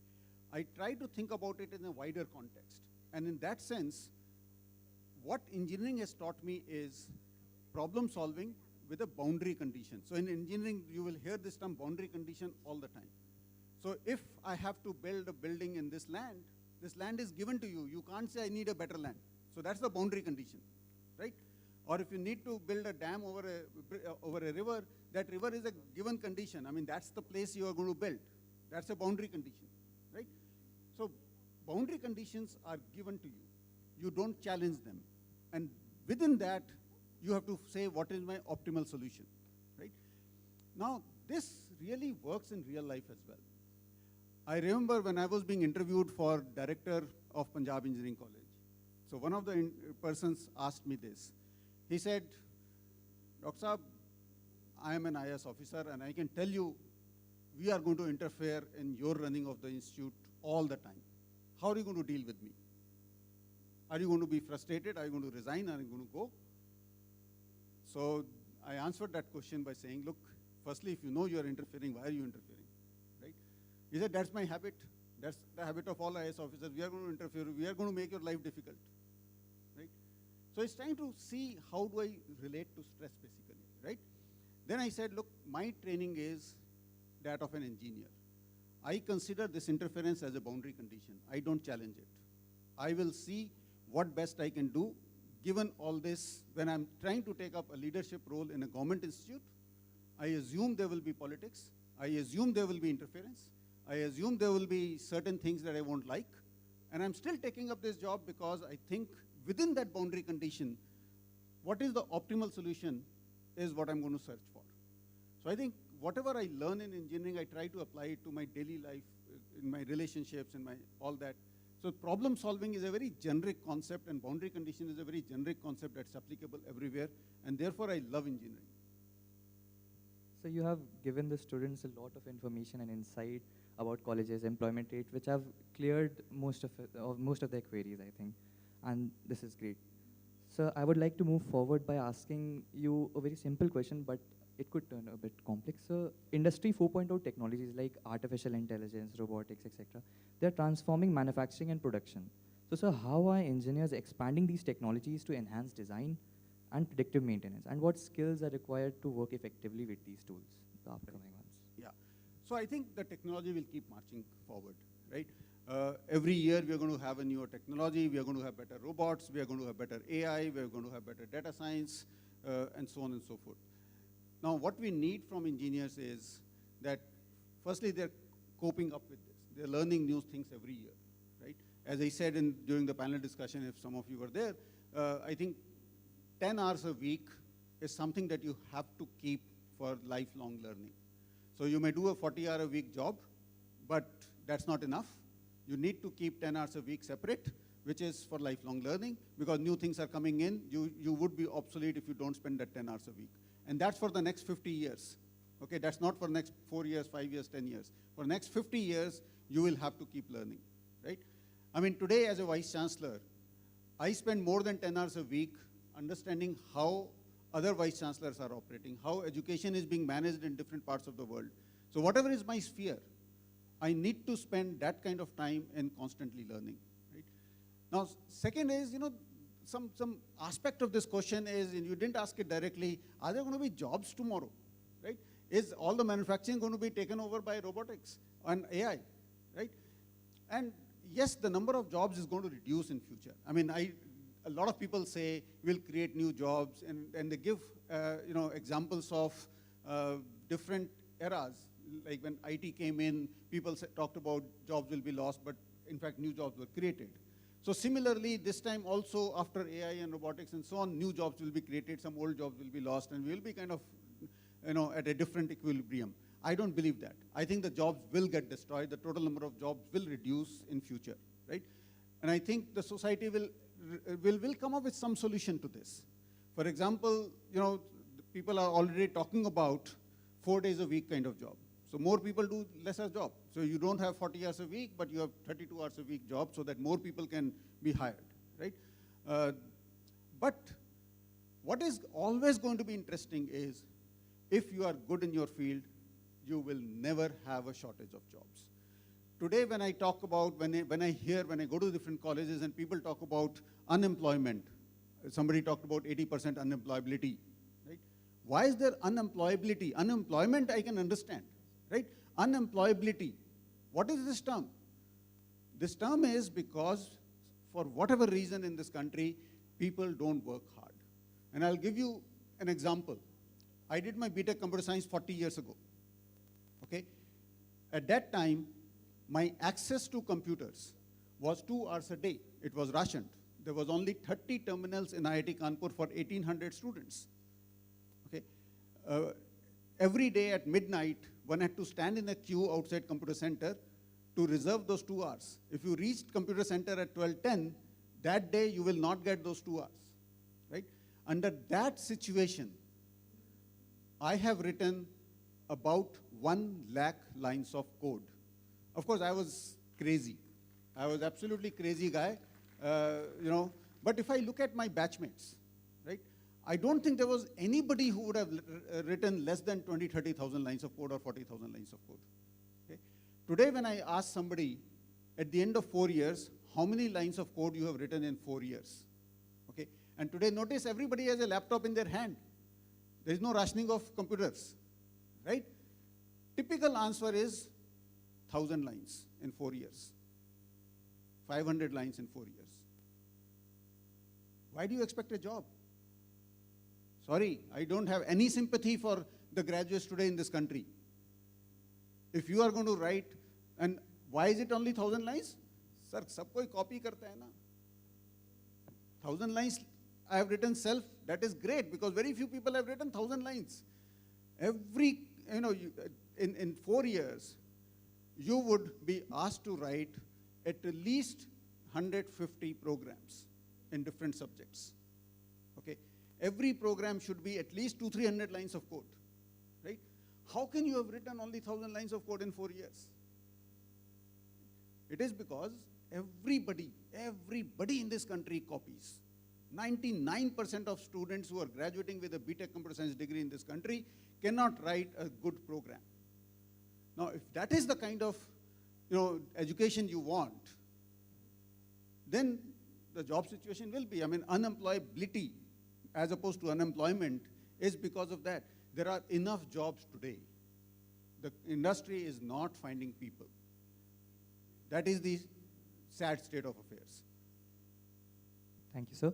So a query which I believe that has been covered in your opening statement partially. So the next question is related to that.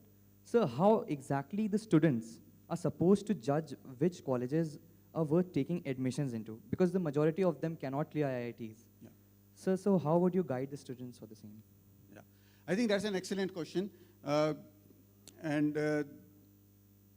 First of all, I would say, don't ever ask a question about placement, which is very difficult. I don't think anybody is going to believe me, anybody is going to follow me, but I'll still say it. Don't ask a question about placement. Okay. Why is placement important?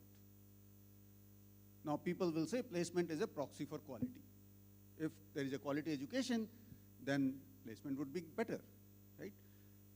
Now, placement would be a proxy for quality if and only if you could get the correct information about placement, which is impossible to get. And I'll give you a story in a minute, but before that I will say what are the things you should look at. I think the most important thing is to look at is the quality of faculty. Who are the people who are going to teach you, motivate you, guide you, supervise you? Okay. I mean, a good teacher can motivate you to learn so much. It's not just in-class thing. If I were to talk about my own experience, you know, in my 7th semester at IIT Kanpur, there was one Professor Barua who taught a course on computer networks. That was the first time anybody in any IIT was teaching a course on computer networks. It was so exciting to kind of hear that, two computers can share a message. I mean, today we all have phones with internet and everything. It seems just so normal. But in '85, to even think about that two computers can talk to each other was such an exciting thing. And I was so excited about this field that's the only semester where I went and spent hours every day in library. I will read up all about old journals and computer networks and all kinds of things. Then I was so excited about it. I saw one particular professor whose papers were appearing in many journals. I wrote to that professor in US. I said, otherwise I was not thinking of going to US, but I'm getting so excited about this field, and you have written so many papers, I want to come and work with you. And of course, this person replied back saying, sure, you apply here and we'll make sure you get admitted, right? So I think if you have fantastic teachers, then you will learn better. And your life, your career will depend on how much you learn and not depend on what is the prestige of that university, what is the branding of that university, what is the perception of jobs in that university, and so on. The second thing that you should look at is what is the curriculum. And in the curriculum, what you should really look at is how much flexibility is there in the curriculum. And that flexibility is important in terms of how many electives can you do, etc. Can you change your branch after 1 year? And the reason I'm saying that is, in 12th class, most of you will take a decision based on bhed chal. Most of you will take a decision based on parents nahi ye kaha, neighbors nahi ye kaha, right? But once you are in a college, your interests may change. Now, if those interests change, are you going to say, well, I'm stuck with this program, I'm stuck with all these courses and so on, and somehow I have to get this degree? Or is there some part of that degree that you can really still enjoy and be excited about? So I think having a flexible program is absolutely essential. I would say these two things are the most important things in life. Okay. Now, again, coming back to, I said I will tell you a story about placement. Now, there is a college in Delhi, I won't name that college, which is considered one of the premier colleges in Delhi. My nephew got admission there in 2014. He got very good rank in JEE, and this college had very high JEE rankers going there. I told him in 2014, why are you going to this college? Go to IIIT Delhi. This is, fantastic faculty. He said, Mama, new college, don't know placement. I said, yeah, but faculty is so good, placement will be good. Why are you worried, right? So in 2015, I joined IIIT Delhi. So he came to me and said, Mama, you are now dean at IIIT Delhi. Can you arrange a shift from this college to IIIT Delhi? I said, no, government, we can't change colleges like this. I can't do this. Fine. 2 years later, when I was leaving Delhi and going back to IIT Kanpur, this guy came to me on my last day and said, Mama, I'm so sorry I didn't listen to you in 2014. It's been 3 years in this college, and there is no education. Teachers don't teach. Everything is bad about this place, and so on. I said, yeah, if you have spent 3 years, there must be something good about it. Be positive. Past is past. Think positively, right? What is positive about your college? And he said, our placements are absolutely fantastic. And I had the complete data for that college. Okay? So I said, what is the median of IT-related branches, IT and CSE-related branches? Because I want to compare that with IIIT Delhi, where I was handling the placements. And he said 10.5 lakhs. There are about 400 students in all these IT branches, and 10.5 lakhs is the median. And I said, yeah, IIIT Delhi has 10 lakhs as a median, I know. Your college couldn't be better than us. So do you understand 10.5 lakh median means 200 students have got 10.5 lakhs or higher? That's the median, right? He said, yeah. I said, okay, if there are 200 such jobs, then tell me which company has given the highest number of jobs. There must be some company which has given 10 jobs. He said, yeah, there is a company that has given 10 jobs, but I don't remember the name of the company. I said, 5 jobs. Yeah, there are many, 3, 4 companies at least, but I don't remember the names of any of those companies. I said, okay, 2 jobs, then he comes up with 1 name. Then 1 job, 2, 3 names. I said, you talked about 200 such jobs and you're giving me information about 5 jobs. Tell me, how do you have this information that 10.5 lakh is the median? So he said, you know, I'm in the final year. From day after tomorrow, our placements are starting.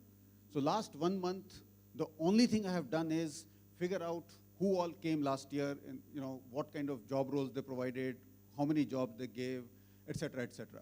And therefore, I have all this data. I've collected all this data. And from based on that data, I'm telling you this. Right? I said, okay, tell me, did TCS come to your college? He said, yeah. How many students did they take? 50 students. Infosys, Wipro, HCL, Cognizant. Yeah, all these companies, some 40, some 50. I said, some of all this is more than 200. And all these companies pay about 3.5 lakhs a year. So your median is actually 3.5 lakhs. And he was like, yeah, my median is 3.5 lakhs. Now just imagine, 3.5 lakh is the median of a poor quality college in this country. Because every college that depends on this so-called mass recruiter will have a median of 3.5 lakh. 10.5 lakh is the median of amongst the best colleges in this country, right? So the student is claiming that they have all the information, they have worked hard for 1 month to collect this data, and they believe that their college is the best college in the country in terms of placement, while it is one of the worst colleges in the country in terms of placement. That is the difference between reality and perception. It's not close. The reality and perception can be so different even amongst the stakeholders. Forget outsiders. So even if a student who is going through placement cannot tell you what the placement is, then why are you using that information for your decision making? I know this story will not impress most of you, and you know, every time I talk to parents and students, they will still ask me about placement. But in computer science, we have this term called garbage in, garbage out. You use data which is garbage, your decision making will be a garbage, right? So I would just say 2 things again: faculty quality and flexibility in curriculum. Last point is, whichever colleges you have shortlisted, go and visit those colleges. Lots of parents will say, it's so difficult, I'm in Lucknow, going to Delhi, going to Jaipur, going to this place, that place is so difficult, right? Visiting 5, 6 colleges for the most important decision of your life, is it that difficult? Without visiting a college, don't take admission, okay? Because when you go there and you talk to the students there, you talk to the faculty there, right? You will get to know more authentic information than what website can give you, what Quora can give you, what social media can give you, okay? And you will have a pulse of the place. And there could be reasons to reject something. You know, for example, when my daughter was in 12th class, she was in liberal arts, so we went through the entire country, visiting 6, 7 campuses where she was interested in. I was, just based on, you know, website, very keen that she joins Azim Premji University. I mean, the quality of faculty was absolutely awesome, right? And it was free, okay? And, you know, I knew several people in Azim Premji Foundation. I knew their future plans. I knew, like, these guys are really, really serious about education, et cetera, right? But when we went to Bangalore and we went to Azim Premji, I mean, that Azim Premji University campus, it was a temporary building. The campus wasn't ready at that time. And there were 2 buildings separated by just 5 meters. 1 building, hostel, 1 building, classrooms. And she said, am I going to be within this 1 acre of land for next 3 years? Sorry, no, I reject this place. And I respect that decision, despite the fact that they had the best faculty and so on, right? I think these kinds of insights you will get only when you visit the university. So please visit the university before selecting. Thank you, sir. So, moving on to the last segment of panel questions, interdisciplinary approach drives innovation and effective problem solving. So, sir, how do you integrate insights from diverse fields like biology, material science, social sciences to develop innovative engineering solutions? So I think one of the things that you should look at in any program is, do they have interdisciplinary input into the program? Okay. And again, if you visit the university, you will know the truth. Because almost every university today will claim to be interdisciplinary, right? On their website, they will use these terms, multidisciplinary, interdisciplinary, and so on. But are they doing this? So go through the course or go through the university and talk to the students. What are you doing outside? So suppose you're doing a computer science program. Do you have a course on design? Do you have a course on economics? Do you have a course on psychology? Do you have a course? What are the courses which are non-computer science courses? How many of them are compulsory? How many of them are elective? This is a question that you need to ask. Because as you rightly said, the problems today are interdisciplinary in nature.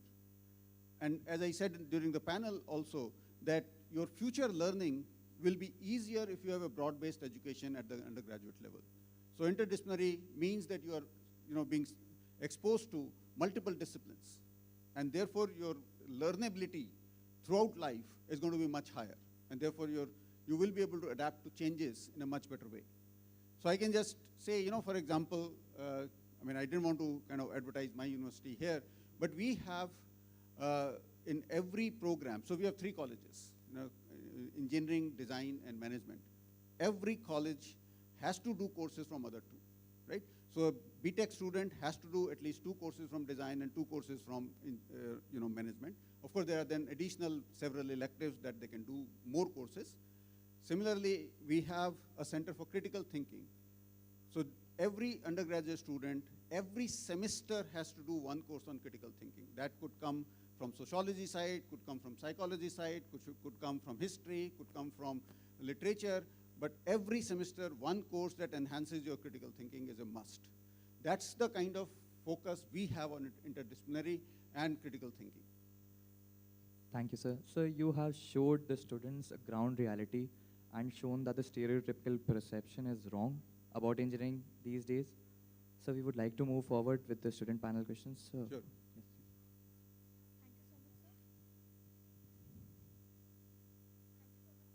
So now we have a good number of students lined up for the questions. Many of you came late, so I would like to repeat once again that if you have any questions to ask sir, please come up on the right side. So I would like to invite Siddhi Malviya, class 10B from Station Road, to please ask your question. Good afternoon, sir. What are some crucial points which students should take care while preparing for engineering? Okay. While preparing for engineering, you mean by JEE or other exams, right? Yes, sir. Okay. Now, of course, studying physics, chemistry, maths is very important. But what also happens is your confidence levels, okay? On the day of the exam, because you got only 2 chances in JEE, and most other exams you got only 1 chance, right? That day, if you are not doing well, then the game is over, right? And a lot of people get into this lack of confidence that they, so make sure that you're sleeping well. So in fact, some of the good coaching places not only train you on physics, chemistry, maths, they also train you to have your, clock cycle also operate that way. Like the exam is going to be 10 to 1, you should get up at 7, you should be ready by 8, you should then go to the center by 9, and so on. So they will also ask you, don't do this like you're sleeping at 2 or 3 or something, right? Because you might be too tired to take the exam. I think some of those non-academic issues, they are equally important in your performance on that one day. If it was like you could try it 10 times, then it's okay. You will try 10 times, one of those days you will be good. But since you only have 1 or 2 chances, make sure that you have the right health, you have the right mindset, you have the right, energy levels on that day, right confidence, and so on. Okay, sir. So one more question. I wanted to ask, is 2-year preparation enough for cracking JEE mains in advance? Absolutely. 2 years is absolutely enough. See, it really depends on how much work you are doing. It is a hard work, okay? I have seen many people who have done this with 1-year coaching, okay? I've hardly seen people with 0 coaching, unfortunately, but I've seen many people with 1 year coaching. So 2 year is absolutely fine. I don't think you should be doing before, 9, 10th, people who go to coaching, I don't think they're doing the right thing. I think till 10th class, you should be exposing yourself to multiple things, read a lot, do whatever, sports, culture, extracurricular, do everything, like what Kavya was saying, right? I think 11th and 12th, just focus on academics. But till 10th, if you are focusing on academics, that's not good. So, sir, is it necessary, like, can we do dummy or integrated, like, what will you suggest? So I'm not in favor of dummy schools, right? Because I think there is 24 hours is enough to study physics, chemistry, maths, and do socializing with your friends, do some labs. What is school taking away from you? They're teaching you physics, chemistry, maths, and English only, right? There may be some part of it that you say is not related to my JE and so on, but it's okay because you're also learning a lot of other things. You're making friends. That socializing is keeping, you're having peace with you, right? That's important. Right? So I'm not in favor of dummy schools at all. Okay, sir. Thank you, sir. Uh, We have one more student from the same campus, Ananya Mishra, class 10B. Good afternoon, sir. As we can see just by today's session, where artificial intelligence has come up multiple times, but is it a pertinent skill we need to pursue engineering in this decade? I didn't get the last part of the question. Is it?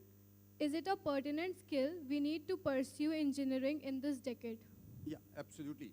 So I think artificial intelligence is now an important course in pretty much any IT-related discipline, right? So if you do BTech Computer Science, BTech Computer Engineering, BTech IT, whatever, any of these names, you will have a course on artificial intelligence, maybe more than one courses in artificial intelligence, because it is such an important topic and you must be exposed to it. There is no going back on that, right? But, there are a lot of colleges who have started BTech in artificial intelligence. I don't think there is a need for such a specialization at an undergraduate level, okay? Because if you look at the curriculum of BTech Computer Science and BTech Artificial Intelligence, the only thing you will find is in BTech Artificial Intelligence, you have a few more compulsory courses in artificial intelligence, which you could have done in BTech Computer Science as electives, right? So there's not much difference. You are just forcing yourself right at the 12th class level to be doing one particular specialization, which I don't think is a good idea. Okay, sir. Thank you, sir. Now we have Arna Chopra, class 12B from Mahanagar campus. Thank you, sir, for the wonderful discussion. So one question that I had, this is purely my observation, I might be wrong, but I feel like you also said in the panel, that somewhere our education system leads us in a way where innovation is lost in students. So how can we as students make sure that that innovation stays alive and we can actually be change makers even if we do pursue JE after that? Right. So I think to keep certain things alive, you need motivators. You need people who can guide you, right? So for example, if you go to a good college like IIT, there are so many visitors every day who are giving talks on different topics. I think you should go and listen to those talks, right? What happens is in the college, we have so many opportunities, right? But students are sometimes very narrowly focused. So in the first year itself, you have decided that this is the kind of job you want. And then everything that is going on in the college, you say, is this going to lead me to that job, right? And therefore, you say, what's the point of attending all these talks? But I would say, keep an open mind. While you may have chosen certain career as preferred careers, but keep an open mind, keep learning as much. College life is to learn as much as possible. And who knows, at least I can tell you, I was once in San Francisco in a Pan-IIT this thing, and there was this guy, Arun Sareen, who was the CEO of Vodafone at that time. This is like 15 years, 2007, 17 years ago. And he was talking about the need to think beyond your immediate surroundings, get out of your comfort zone. And I'm listening to him, and I'm like, this guy is talking to me, right? At the end of that talk, I went out and I talked to a few people and I said, I want a change of job. Okay. And that change of job happened. I joined LNMIT as director. I changed from being a teacher and researcher to an academic administrator because of that one talk that I heard from Arun Sari, right?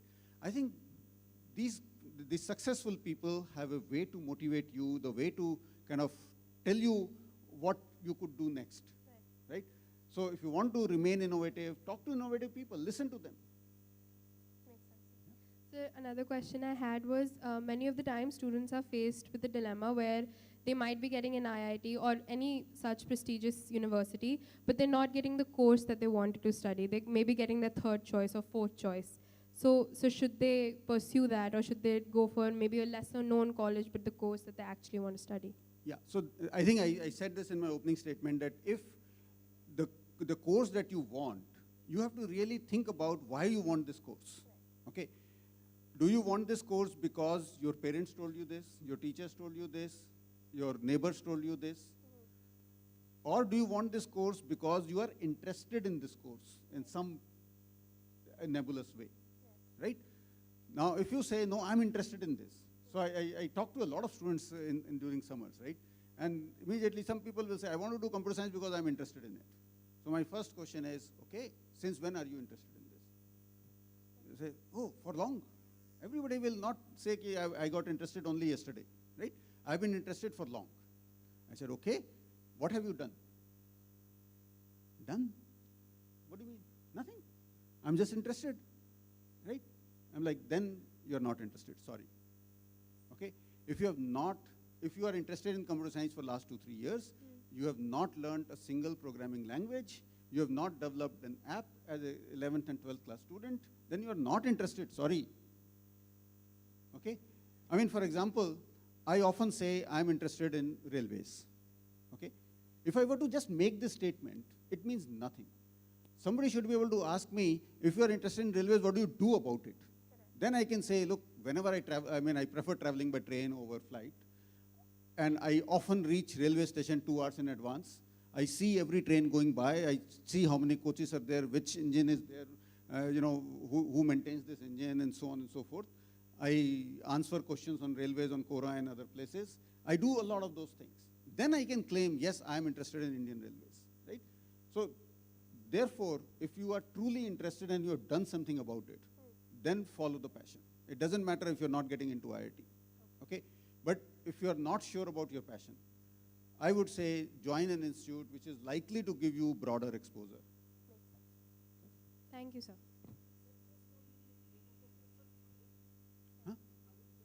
Arun Sareen.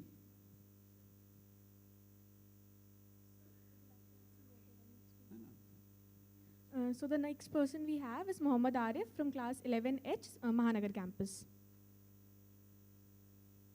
Good afternoon, sir. My question for you is, what are the key challenges that engineering students face during their studies when they are pursuing them, and how can they resolve them or deal with them? Okay. So, just 2-3 months ago, I wrote a blog about this exact thing. What do you face as a challenge when you join an engineering college in the first semester? Okay. See, what happens is the following. In your 11th and 12th class, the whole world will tell you, beta 2 saal padh le, zindagi ban jayegi. Right? What is the interpretation of this in your mind? The interpretation of this in mind is that I only need to study hard for 2 years. After that, I don't need to study at all. Engineering is going to be a breeze.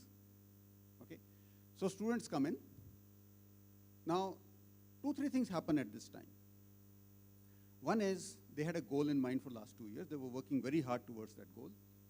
Whether you achieve that goal or not, that has become irrelevant. That goal has become irrelevant. Whether your goal was to get into NIT, IIT, and you have reached there, or you couldn't reach there, you are now in a tier 2 institution, right? But that goal has become irrelevant. So first of all, for somebody to follow a goal so passionately for 2 years, not having any goal after that is a serious mental health issue, okay? You are in a very vulnerable state. and therefore you need to fix another goal very quickly, okay? Which is very unfortunate. You shouldn't fix goals early because you haven't even seen college. But because your focus was so high last 2 years, you need to maintain your mental health, you need another goal, okay?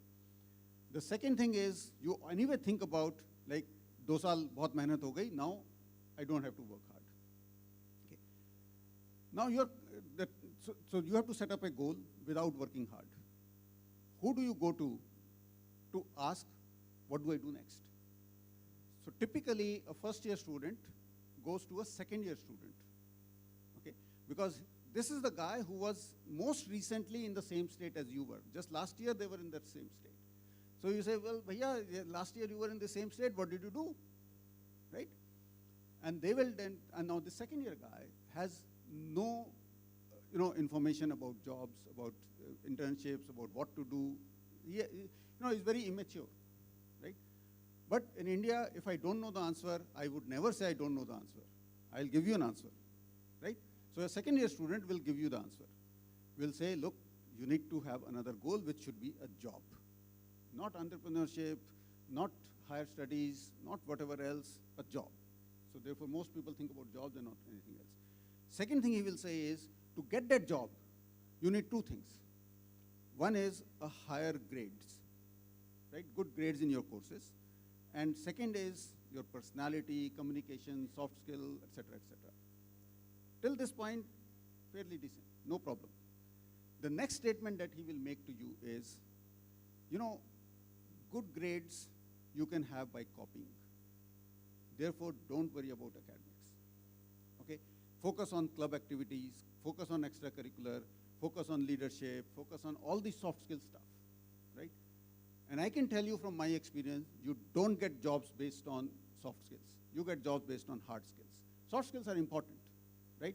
But they are less important than hard skills. So now when you come to second year, you're going to give the same advice to the next first-year batch. When you come to third year, that is when reality hits you. I'm not getting internship because I never programmed myself. As I said earlier, every program was copied for the last 2 years, right?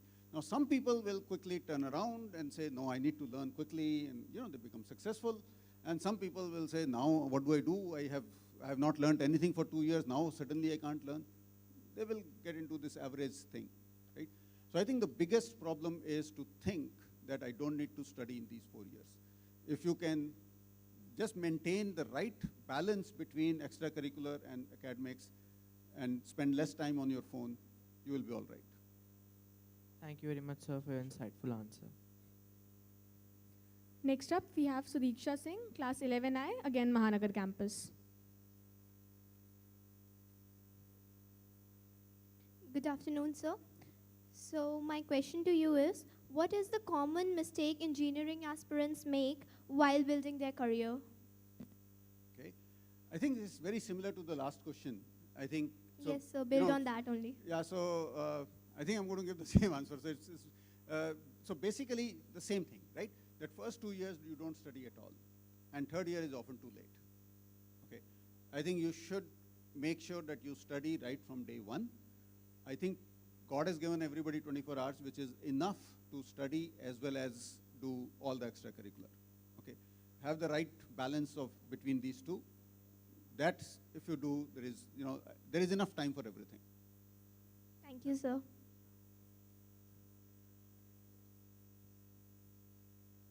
Next up, we have Asad Kidwai, class 10, Chowk campus. Good afternoon, sir. Sir, I wanted to ask, sir, I wanted to take up joint entrance exam after 12th. Sir, what should be the roadmap for a student like me from class 11th? Sir, actually, I'm very confused about what all the areas one should keep up in their mind. Yeah. No, so I think if you want to do well in JEE, you can't be saying what areas do I need to be strong at, what areas I need to be weak at. There are only 10, 15,000 seats in IITs, right? You need to be good at everything, right? If your target was to go into tier 2 institutions, then you could talk like this, that what area should I focus on, what are easier. Even there, I'm not the right person to tell you because for different people, different areas are easier. So first of all, at your level, I think you should say, my goal should be IIT, na?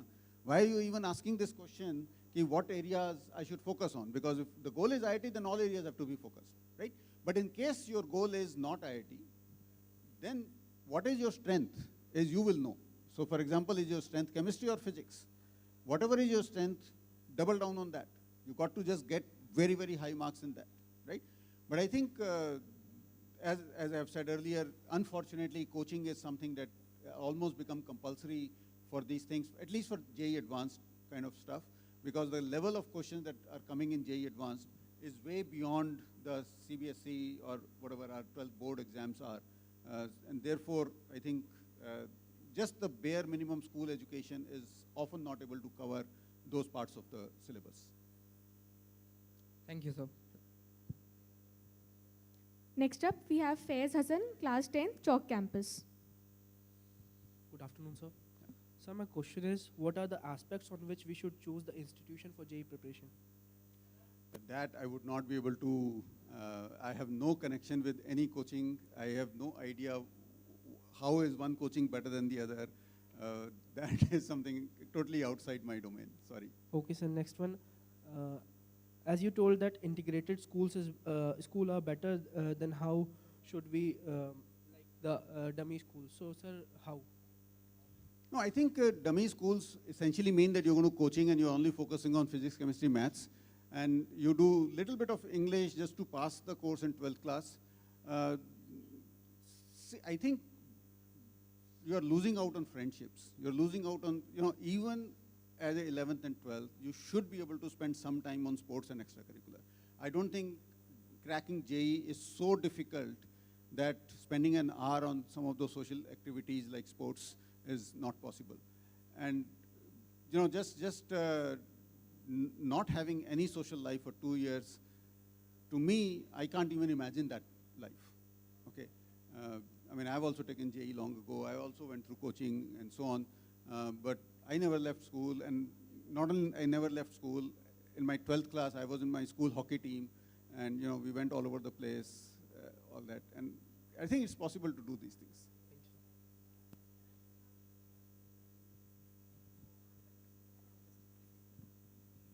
So my question is that, as a school, I want to have your advice on how a school should navigate these waters, this changing scenario. It seems to me that the reason why children want to go to dummy schools, basically to coaching, and the dummy school is just so that they can also have the veneer of being able to take their board exam. For that, they have to be registered at something that is called a school. So they go to these schools that are really fronts, which are not really a school. But, anyway, they go there because they want to success in the competitive examinations. That is why they go to the dummy schools, because they don't really want to go to a school. They want to prepare for the coaching classes. They want to prepare for the competitive examinations. Right. It seems to me that the reason why this is happening is because the exam boards that take the board examinations every year, they have been asking questions which are rote learning based, and they're not like the questions that are asked in the competitive examinations like NEET or JEE or CUET or CLAT or whatever it may be. So that is why these coaching institutes have come up. So if schools themselves started to teach in the way in which children want to learn, parents want them to learn, the way in which they will get success in the competitive examinations, then there would be no need for children to go away, firstly be in something called a school for the board exams, and to be in something called a coaching class for the competitive exam. If the school could be the place that provides everything in one place, right, they would not need to run. So that is what schools should do, it seems to me. But I want to know from you whether this is the right line of thinking. Right. No, I think we need to have some compromises, certainly, because students do want to get into these competitive exams, and schools have to ensure their success to some extent, right? My take is that schools should focus on the board exams. They can teach slightly better in the sense of ask the right kind of questions and so on, but there could be extra classes after the school hours where you could even have a tie-up with a coaching who comes to your campus and says, okay, if my school is till 1 o'clock, then 1 to 3, I'm going to do this 2 hours of coaching, right? I I mean, like at college level, we have the same dilemma, right? Many students in final year would say, I don't want to attend classes, I want to go and do CAT coaching, or I want to do GATE coaching, because I want to go for IITs or IIMs and stuff like that. And the way we try to solve that problem is to say, okay, we are going to make sure your timetable is such that your gaps are not like you have a class from 9 to 10 and then 11 to 12 and so on. Your classes are together, so you have a 2-3 hours in the afternoon. And in those 2-3 hours, when you are free, I can bring in a coaching institute and they will do your CAT coaching.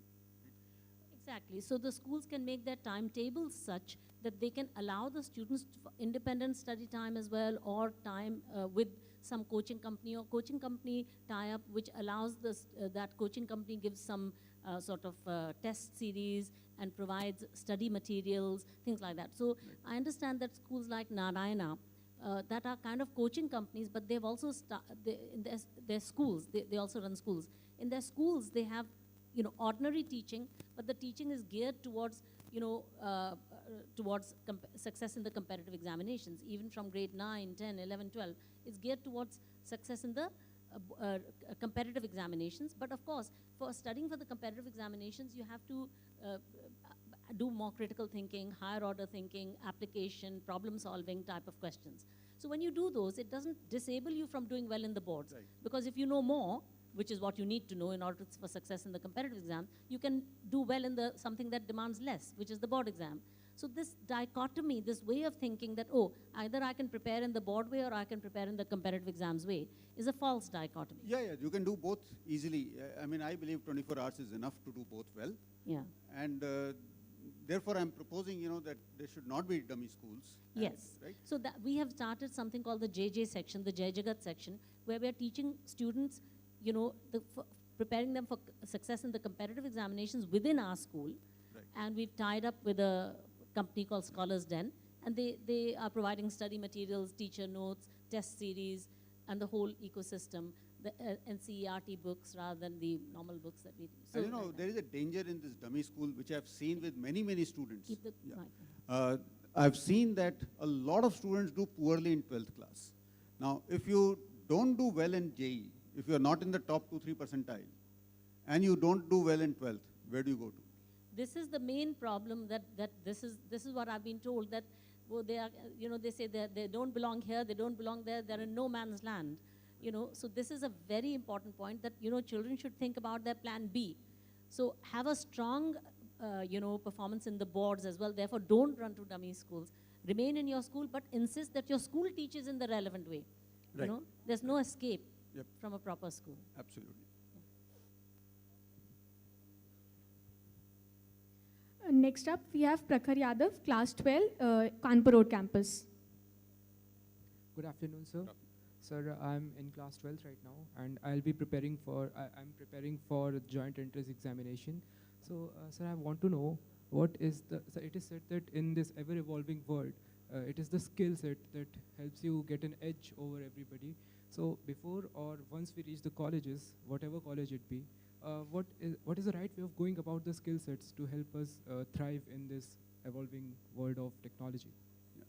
No, so learn skill sets, you learn skill sets, right? I mean, what I've said multiple times here, see, there is enough opportunity to learn in colleges, right?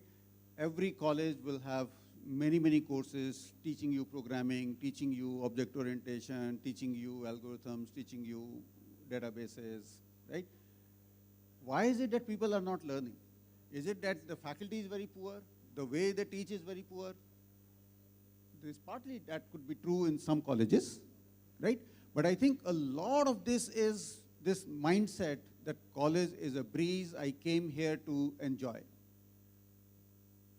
If you are absolutely right, skill sets is what will get you a job, okay? Then learn the skill sets, and there is enough opportunity to learn that. In the college itself? In the college itself. I don't think you need to worry about those things. At school levels, you do multiple things, right? You shouldn't worry about those skill sets that college is going to teach. But, things like you can start developing problem-solving, critical thinking kind of things at the school level itself. Try to read as much as possible. Exactly, sir. Right? So reading is the most important thing. Read as much of whatever kind, not just textbook, literature. So one more question. My friend could not come. It's from my friend's side. So my friend has immense interest in mathematics, and he is able to solve even tougher questions at competitive level. But they struggle in subjects physics and chemistry. Yet they still want to pursue engineering course. So how can they go about it, and how do they tackle the situation? Yeah, so I can tell you, my son had a very similar story, and he started preparing for Maths Olympiad. He got into the the training camp where they select top 30, top 40 people, and then they select the team for India. So he wasn't in the team India, but he was there at that level in the top 30. These top 30 are offered admission by multiple IITs without JEE. Okay, so if you can get to that level of Olympiad, the IITs will give you admission without JEE. You don't need to learn as much of physics and chemistry. So they have to excel in that one field. But that one field, you need to be in the top 30 in the country. Thank you so much. Next up, we have Swarnim Jaiswal, Class 12, Gomti Nagar Extension Campus. Good afternoon, sir. Sir, my question to you is, how do we enhance and build up our resumes when we're applying for colleges, or are resumes really required? So at least in Indian context, nobody looks at your CV. Indian context, the admission is usually on the basis of either 12th class marks or JEE and other competitive exams and so on, right? It is when you apply for foreign universities, that is when they look at extracurricular, leadership, all those things, right? And I mean, to me, it seems that the focus should be on doing different kinds of things like Kavya was saying, right?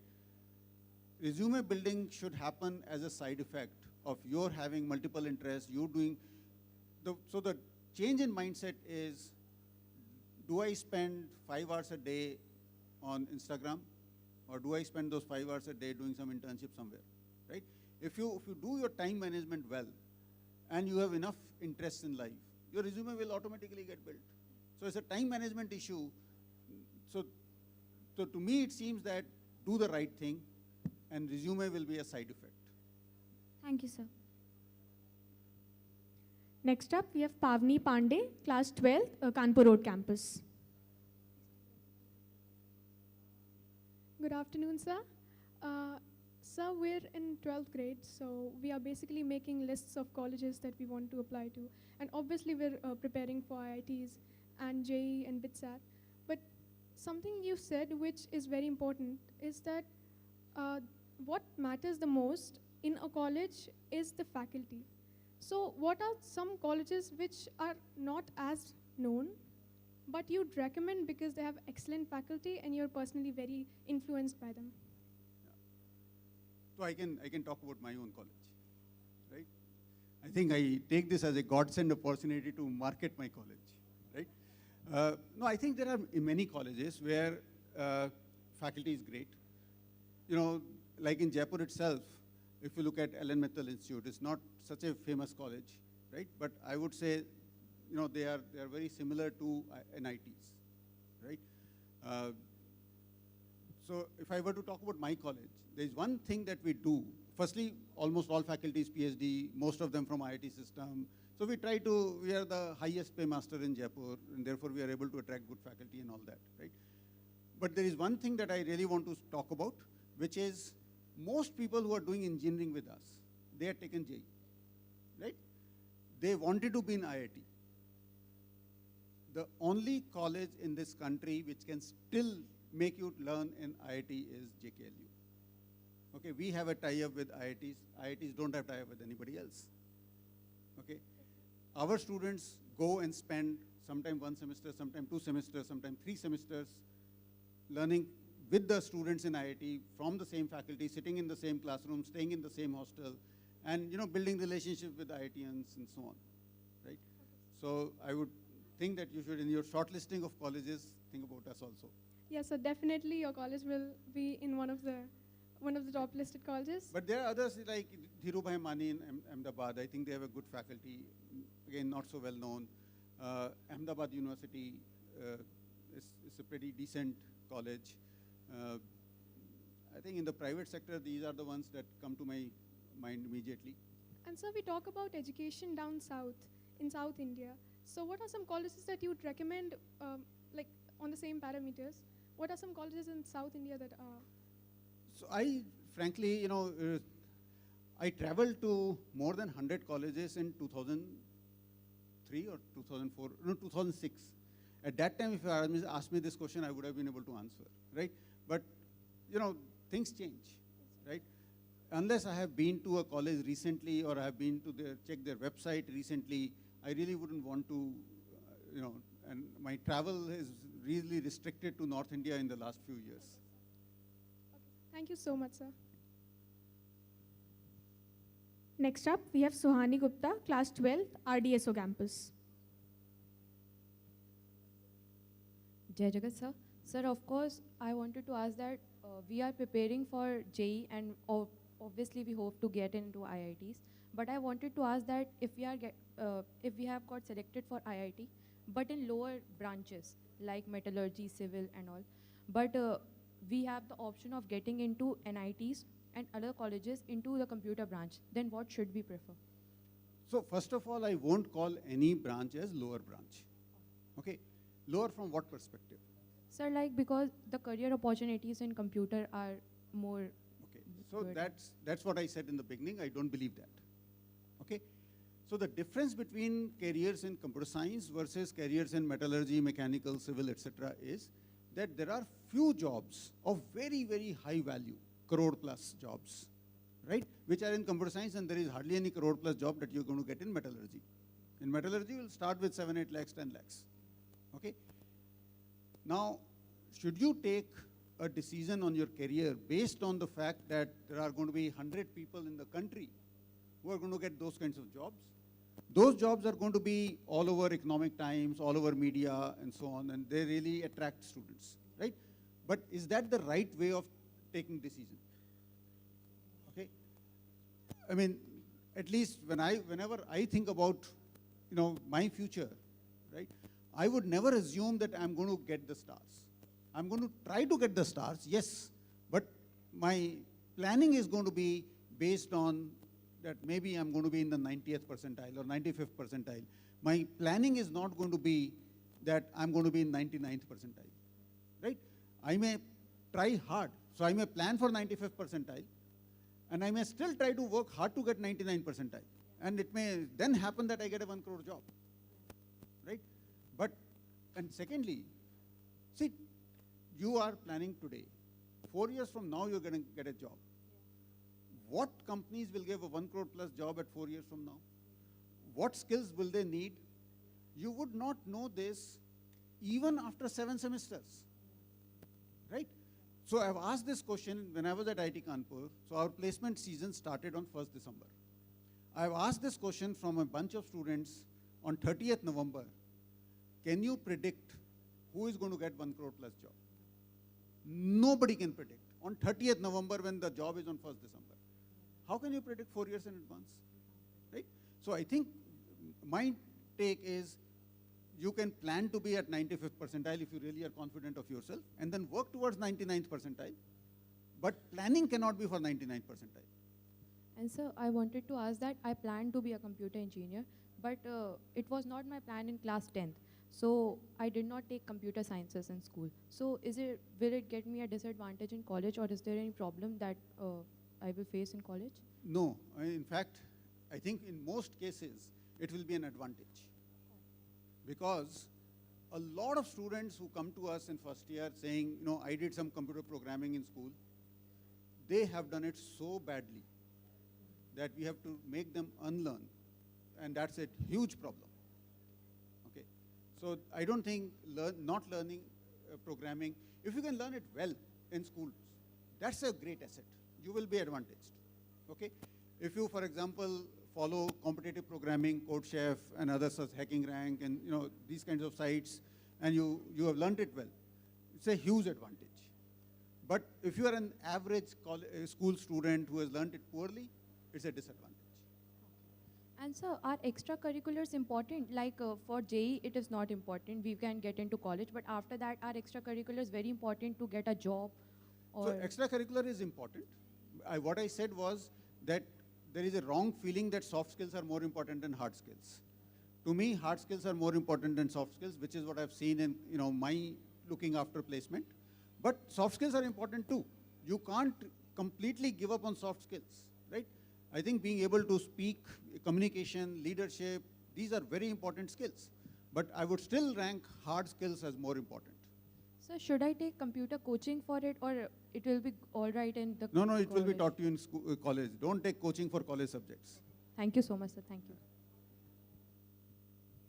Next up, we have Ananya Mishra again from class 10, Station Road campus. Good afternoon, sir. Is it a good idea to do graduation in engineering from India and then plan some post-graduation course from abroad if I want to settle abroad? Yes. I think it's a very personal choice. Okay. My personal choice would be to do undergrad in India if you can get a decent college. Okay. If I were to tell my son's story again, so he didn't take JEE. He represented India in Informatics Olympiad, and he got into Maths Olympiad till the training camp level, which is the top 30 in the country. Based on this, he had offers from IIT Bombay and IIIT Hyderabad.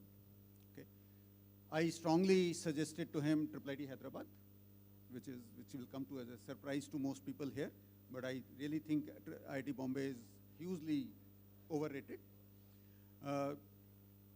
But finally he got into NUS Singapore, and he went there. Once he went there, one of the things that he keeps talking about, in fact, just last week he was with us, he said, while I get international exposure, which is important, while I get better teachers here than what I've heard even in IITs, right? But culturally, it is a very different place. And in fact, in the beginning, he would cry, saying that, so in Singapore, there are some people whom I know. And when they came to know that my son is in Singapore, they invited him for lunch. And this guy that day cried on phone, he said, Papa, you have friends who not seeing you after 30 years, when they come to know that your son is in Singapore, they call them for lunch. Will I have such friends if I study outside India? Okay. So today, when people ask me between India, earlier I used to say, if you can afford it, go abroad. But after my personal experience, I say, yaar, if you get into any decent college in India, if you are not getting any decent college, of course you go abroad, right? But if you are getting any decent college in India, stay in India. Cultural immersion in undergraduate is important, making friends is important. They are your lifelong friends.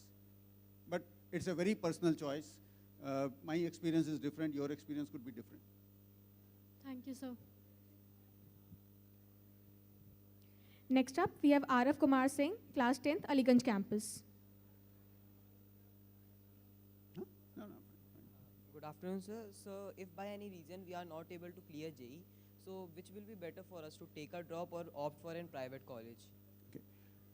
So this is another question that I get asked lots of times. Should I take a drop year if I didn't get into IIT? Okay. I would ask a question. Why did you not get into IIT this year? Okay. That's something that you have to think about. Now, typical answer is, this year I had to study both for 12th and for JEE. Next year I'll only be studying for JEE, and therefore I'll do better. This answer is completely unsatisfactory to me. Okay? In my experience, a whole lot of students who drop a year, they become so demotivated very quickly, right, that they don't study at all in the second year, and their ranks are usually worse than first year. Okay? See, coaching institutions will always tell you of examples whose ranks have improved, and there are thousands of such examples, right? But that is marketing. The reality is more people don't improve than people who improve. And even people who improve, they improve slightly. So if you are 90 percentile and you become 92 percentile or 94 percentile, it doesn't make any difference to the type of college you're going to get into. So unless you can get into IIT next year, it's not worth it. So the only time I will say you should drop a year is if something serious happened, a death in the family, you getting hospitalized just the day before exam, okay, or wedding in the family for that matter, right? That kind of thing has happened, it is unlikely to repeat next year. Then you drop. Otherwise, I'm against drop. And Sir, if I am an average student, it is compulsory to take a coaching to clear JEE or self-study is sufficient? You know, as I've said, very unfortunate that I really wish JEE exam was at the same level as 12th class exam, but it is not. And therefore, coaching is becoming important in this country. I think self-study, very, very few people are cracking JEE based on self-study. Thank you, sir. Next up, we have Utkarsh Nag, class 10th, Anand Nagar campus. Good afternoon, sir. Sir, I wanted to ask if we ignore that culture factor, would Ivy Leagues, that colleges abroad India would have better faculties than top colleges in India? Yes, that is true. I mean, you know, I probably shouldn't say this here, but when I came to IIT Kanpur as an undergraduate student, I was in the heaven. I mean, the quality of teaching was just so good. I mean, you know, I really was excited about learning. Okay, but when I went to University of Maryland for my master's and PhD, I said, yeah, these people are even better. And University of Maryland wasn't in the top 10, right? And at least in the undergraduate thing, right? So I think there is something about those top universities. They attract faculty and the focus on teaching. I mean, a place like MIT, we know MIT as a research institution, but the focus on teaching in MIT is so much. I've been to MIT a few times. I always see that, you know, it's a classical example of how research and teaching can coexist easily. So I would say quality of teaching is definitely better in most of those universities, Ivy Leagues. And so my second question is, sir, as you've said that in your opening statement that you spend at least 10 hours a week to study how other people who have the same authority as you carry out their jobs. I want to know as to what you actually do in those 10 hours. I read. About those people. So I read about reports from, you know, US universities. I read reports from IITs. I read about UGC reports, AICT reports. I try to understand pedagogy issues, curriculum issues. You know, just like yesterday, day before, there was a detailed article somebody sent me. So a lot of people know I read this kind of stuff, so people send me this also. So 2 days ago, I got an article which talked about how the computer science is becoming more important in various US universities to the extent that it is becoming its own college. It's not part of engineering college anymore, etc. Why is it happening? How is it likely to impact education? So these kinds of, people keep sending me these articles and I love reading them. So, sir, do you have that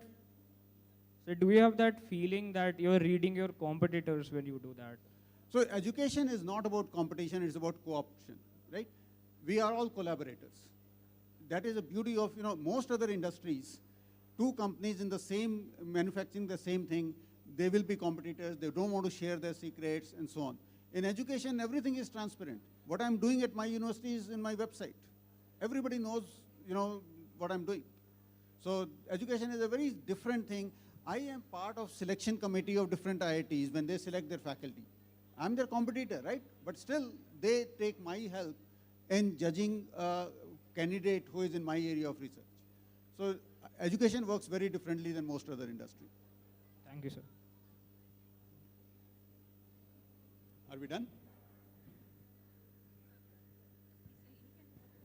I just wanted to add, sir, because there are numerable questions which came up regarding coaching, and you did mention that the schooling or class 12 studies is not enough and they need to focus on coaching as well. So just wanted to say, children, we as school, as CMS have, realized this, and that is why we have started the JJ section in 11 of our ISC campuses. And the idea and the purpose is to prepare you or serve you better in the competitive field.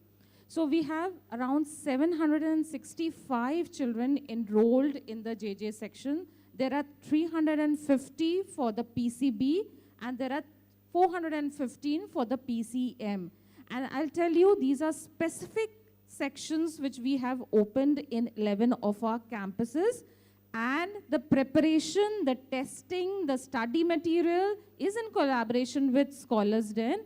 But I would like to say that the pattern of testing is exactly like JEE, And for PCM, it is for PCM, and for PCB, it is exactly like NEET.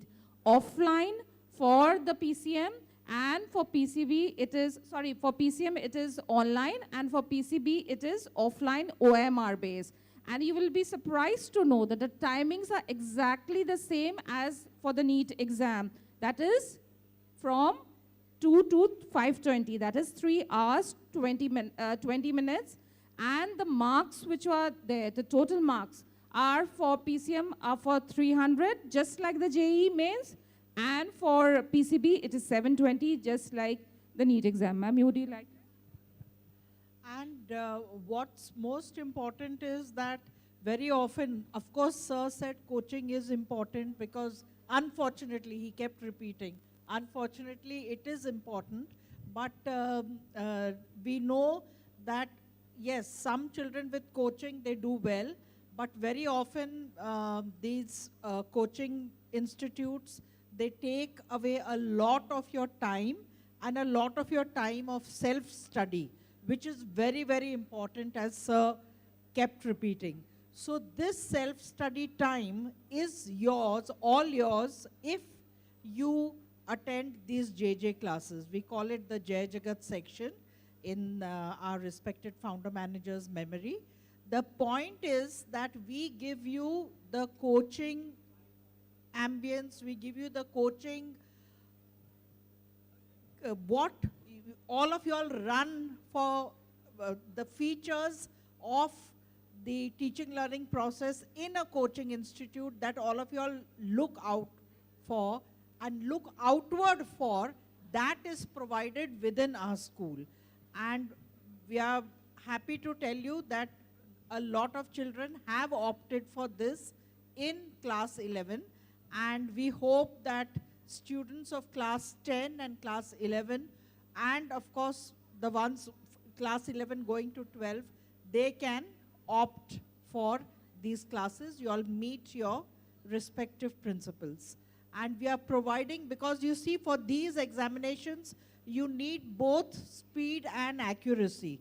So the accuracy comes through a lot of practice, content revision, and getting to face the exam in exam conditions, but speed is very important, and speed is provided by these repeated tests. We plan to have about 40 such tests in the JJ section, and they are absolutely according to the exam pattern for both NEET and JEE. Thank you, sir. Thank you. That's wonderful. Thank you, sir, for your valuable insights. I think it was very interesting. Thank you for your time and the privilege of your presence here. Thank you. Thank you. Thank you. So I would like to thank you for enlightening us with such impactful knowledge. So your impact will definitely be lasting for every single person in this room. Sir, I'd like to thank our active audience for participating with us. So with this, I'd like to conclude our session today. Thank you, and Jai Jagat, sir. Thank you.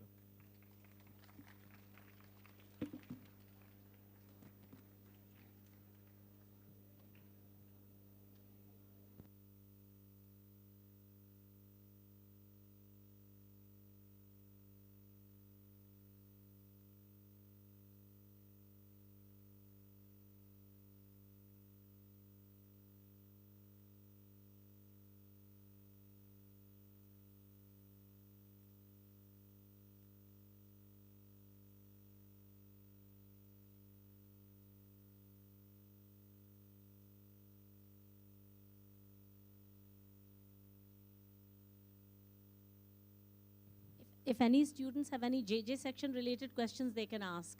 2 students came up to me, from Chalk campus, and they asked me JJ section related questions. In case there are any students who have those, you can come up. I think pandemonium has already broken out. Oh.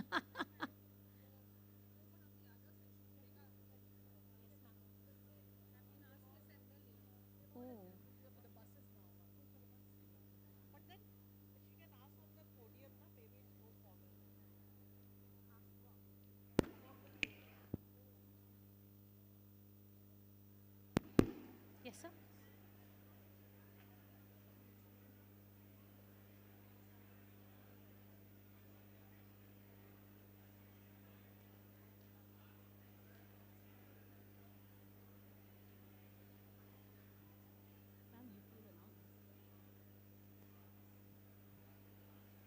the JJs.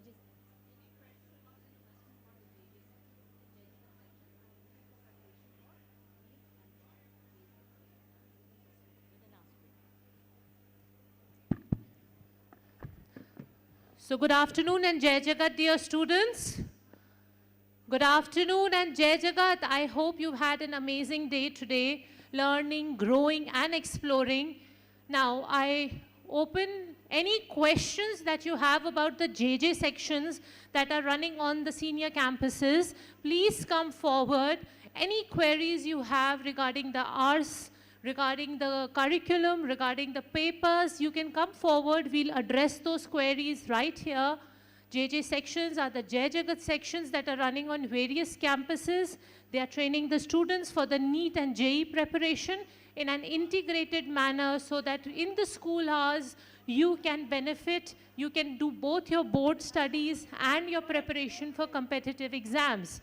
Please come forward if you have any questions regarding the same.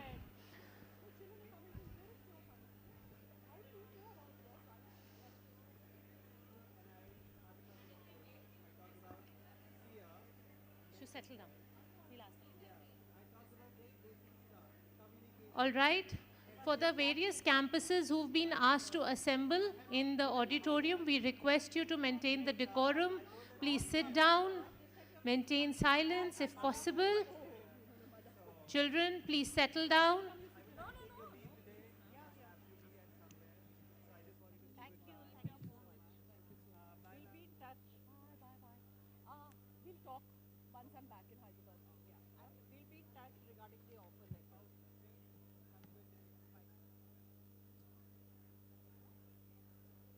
I think student here who has a query about the JJ section, can you please come forward here? All right, okay. All right, you're the Ashra. I'll take this.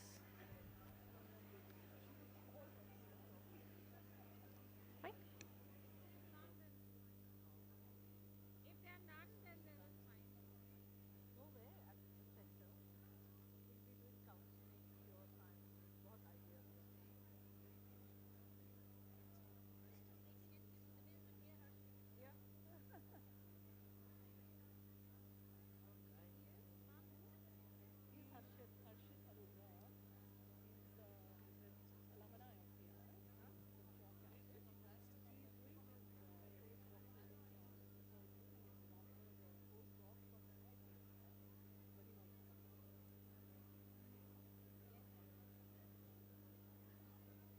Students, we have a very exciting new person here who we could not introduce in the morning, but you will easily find him the most interesting of all the speakers because he's your immediate predecessor, recently left CMS a few years ago.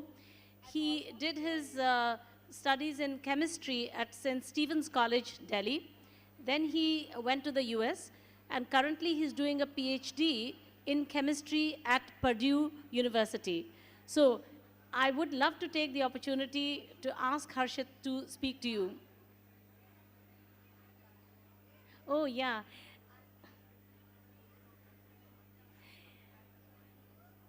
Now, students, if you promise to be quiet, then I will ask Harshit to speak to you.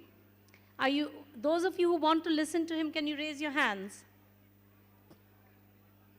Thank you. So those of you who don't want to listen, if it's okay, would you be quiet or maybe just move out of the hall so that the others who want to listen can?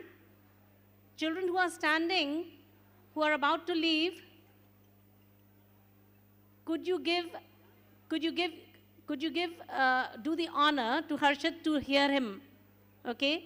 Now, Harshit is extraordinary for another reason. He's obviously, he's a CMS Chalk campus alumnus, and he's, as you heard me say, he's doing a PhD in chemistry at Purdue University, having gone to one of the best colleges in India, St. Stephen's College. And then I want you to know that he has made this very interesting and surprising decision. He has an offer of doing a postdoctoral studies at, to be a postdoc, that means to do postdoctoral research at MIT. You heard Professor Sanghi just talk about MIT and what a formidable place it is to study in. So he had the offer of doing a postdoc work at MIT, but he has chosen not to take that up. Instead, he has chosen to come back to Lucknow and to serve students at City Montessori School. So this is an extraordinary, absolutely extraordinary achievement, achievement, I would say, an extraordinary attitude that he's chosen to leave the US, where he has all the possibilities and all the world is waiting at his feet over there. He's in a STEM subject, which is highly valued, and he's leaving the US, leaving the prospect of going to MIT to be a postdoc there. He's coming back to Lucknow. He's chosen to come back and to work at City Montessori School. He will be working here both to teach chemistry. He will also be doing career counseling as well, and many other things besides. For example, design thinking, skill-based education, experiential learning projects for students, and so forth. So I'd love for Harshit to come and speak to you. Thank you so much, Harshit.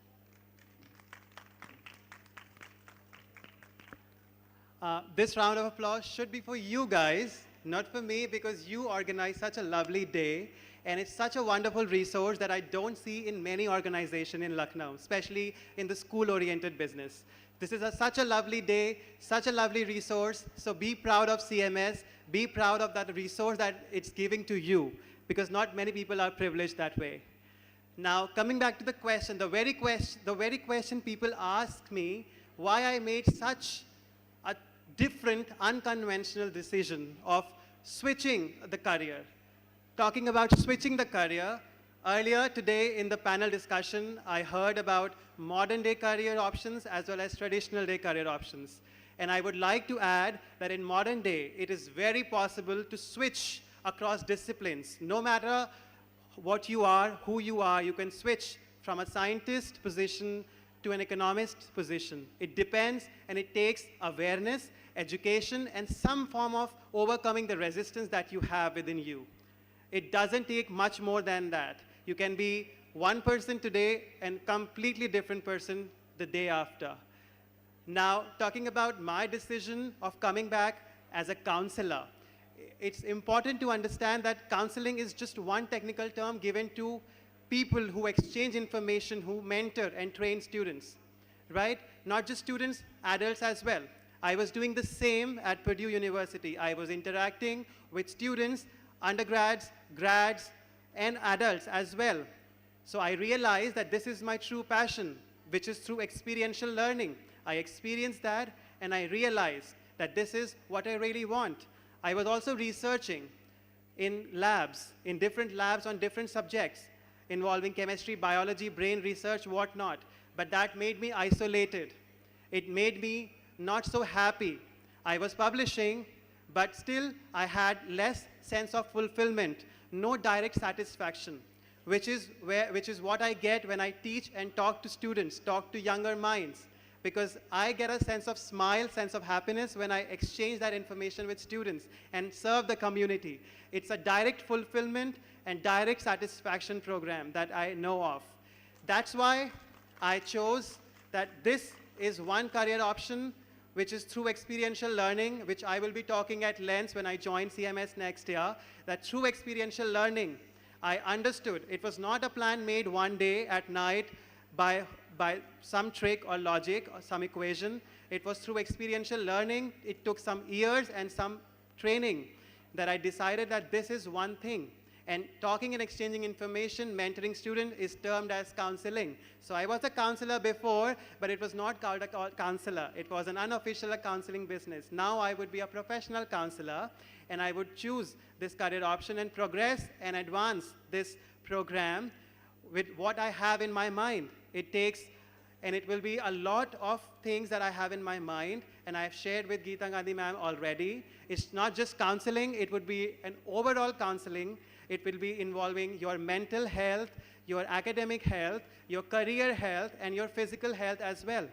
Because not many counselors take that into account. That is one unobservable that Geeta Gandhi ma'am was also talking about. There are so many unobservable, untangible things that we don't take into account. Mental health, your state of mind, your monetary condition, your status of the family, status of the society, the pressure that you are under. So we have to take all that into account, and we should be serving not as a counselor, but as a friend to you guys. Because once we become a friend, you will have no boundaries between you and me. Obviously, there will be a respect boundary, but there will be least boundaries between you and me or other counselors, that you can be open to us and express what you really are. So that's what I was talking to my breakout room. Expressing yourself, being true to yourself is very important. Don't hide that under a pretense. Don't follow others and pretend to be someone else. You are different. That's your unique selling point. You don't know that now, but we will cultivate that once we have some sessions, some workshops, right? So be open. That's one thing I ask for. Nothing more. No more skill set. Just be open to learning, to expressing, to communicating, and to be smiling all the time. Thank you.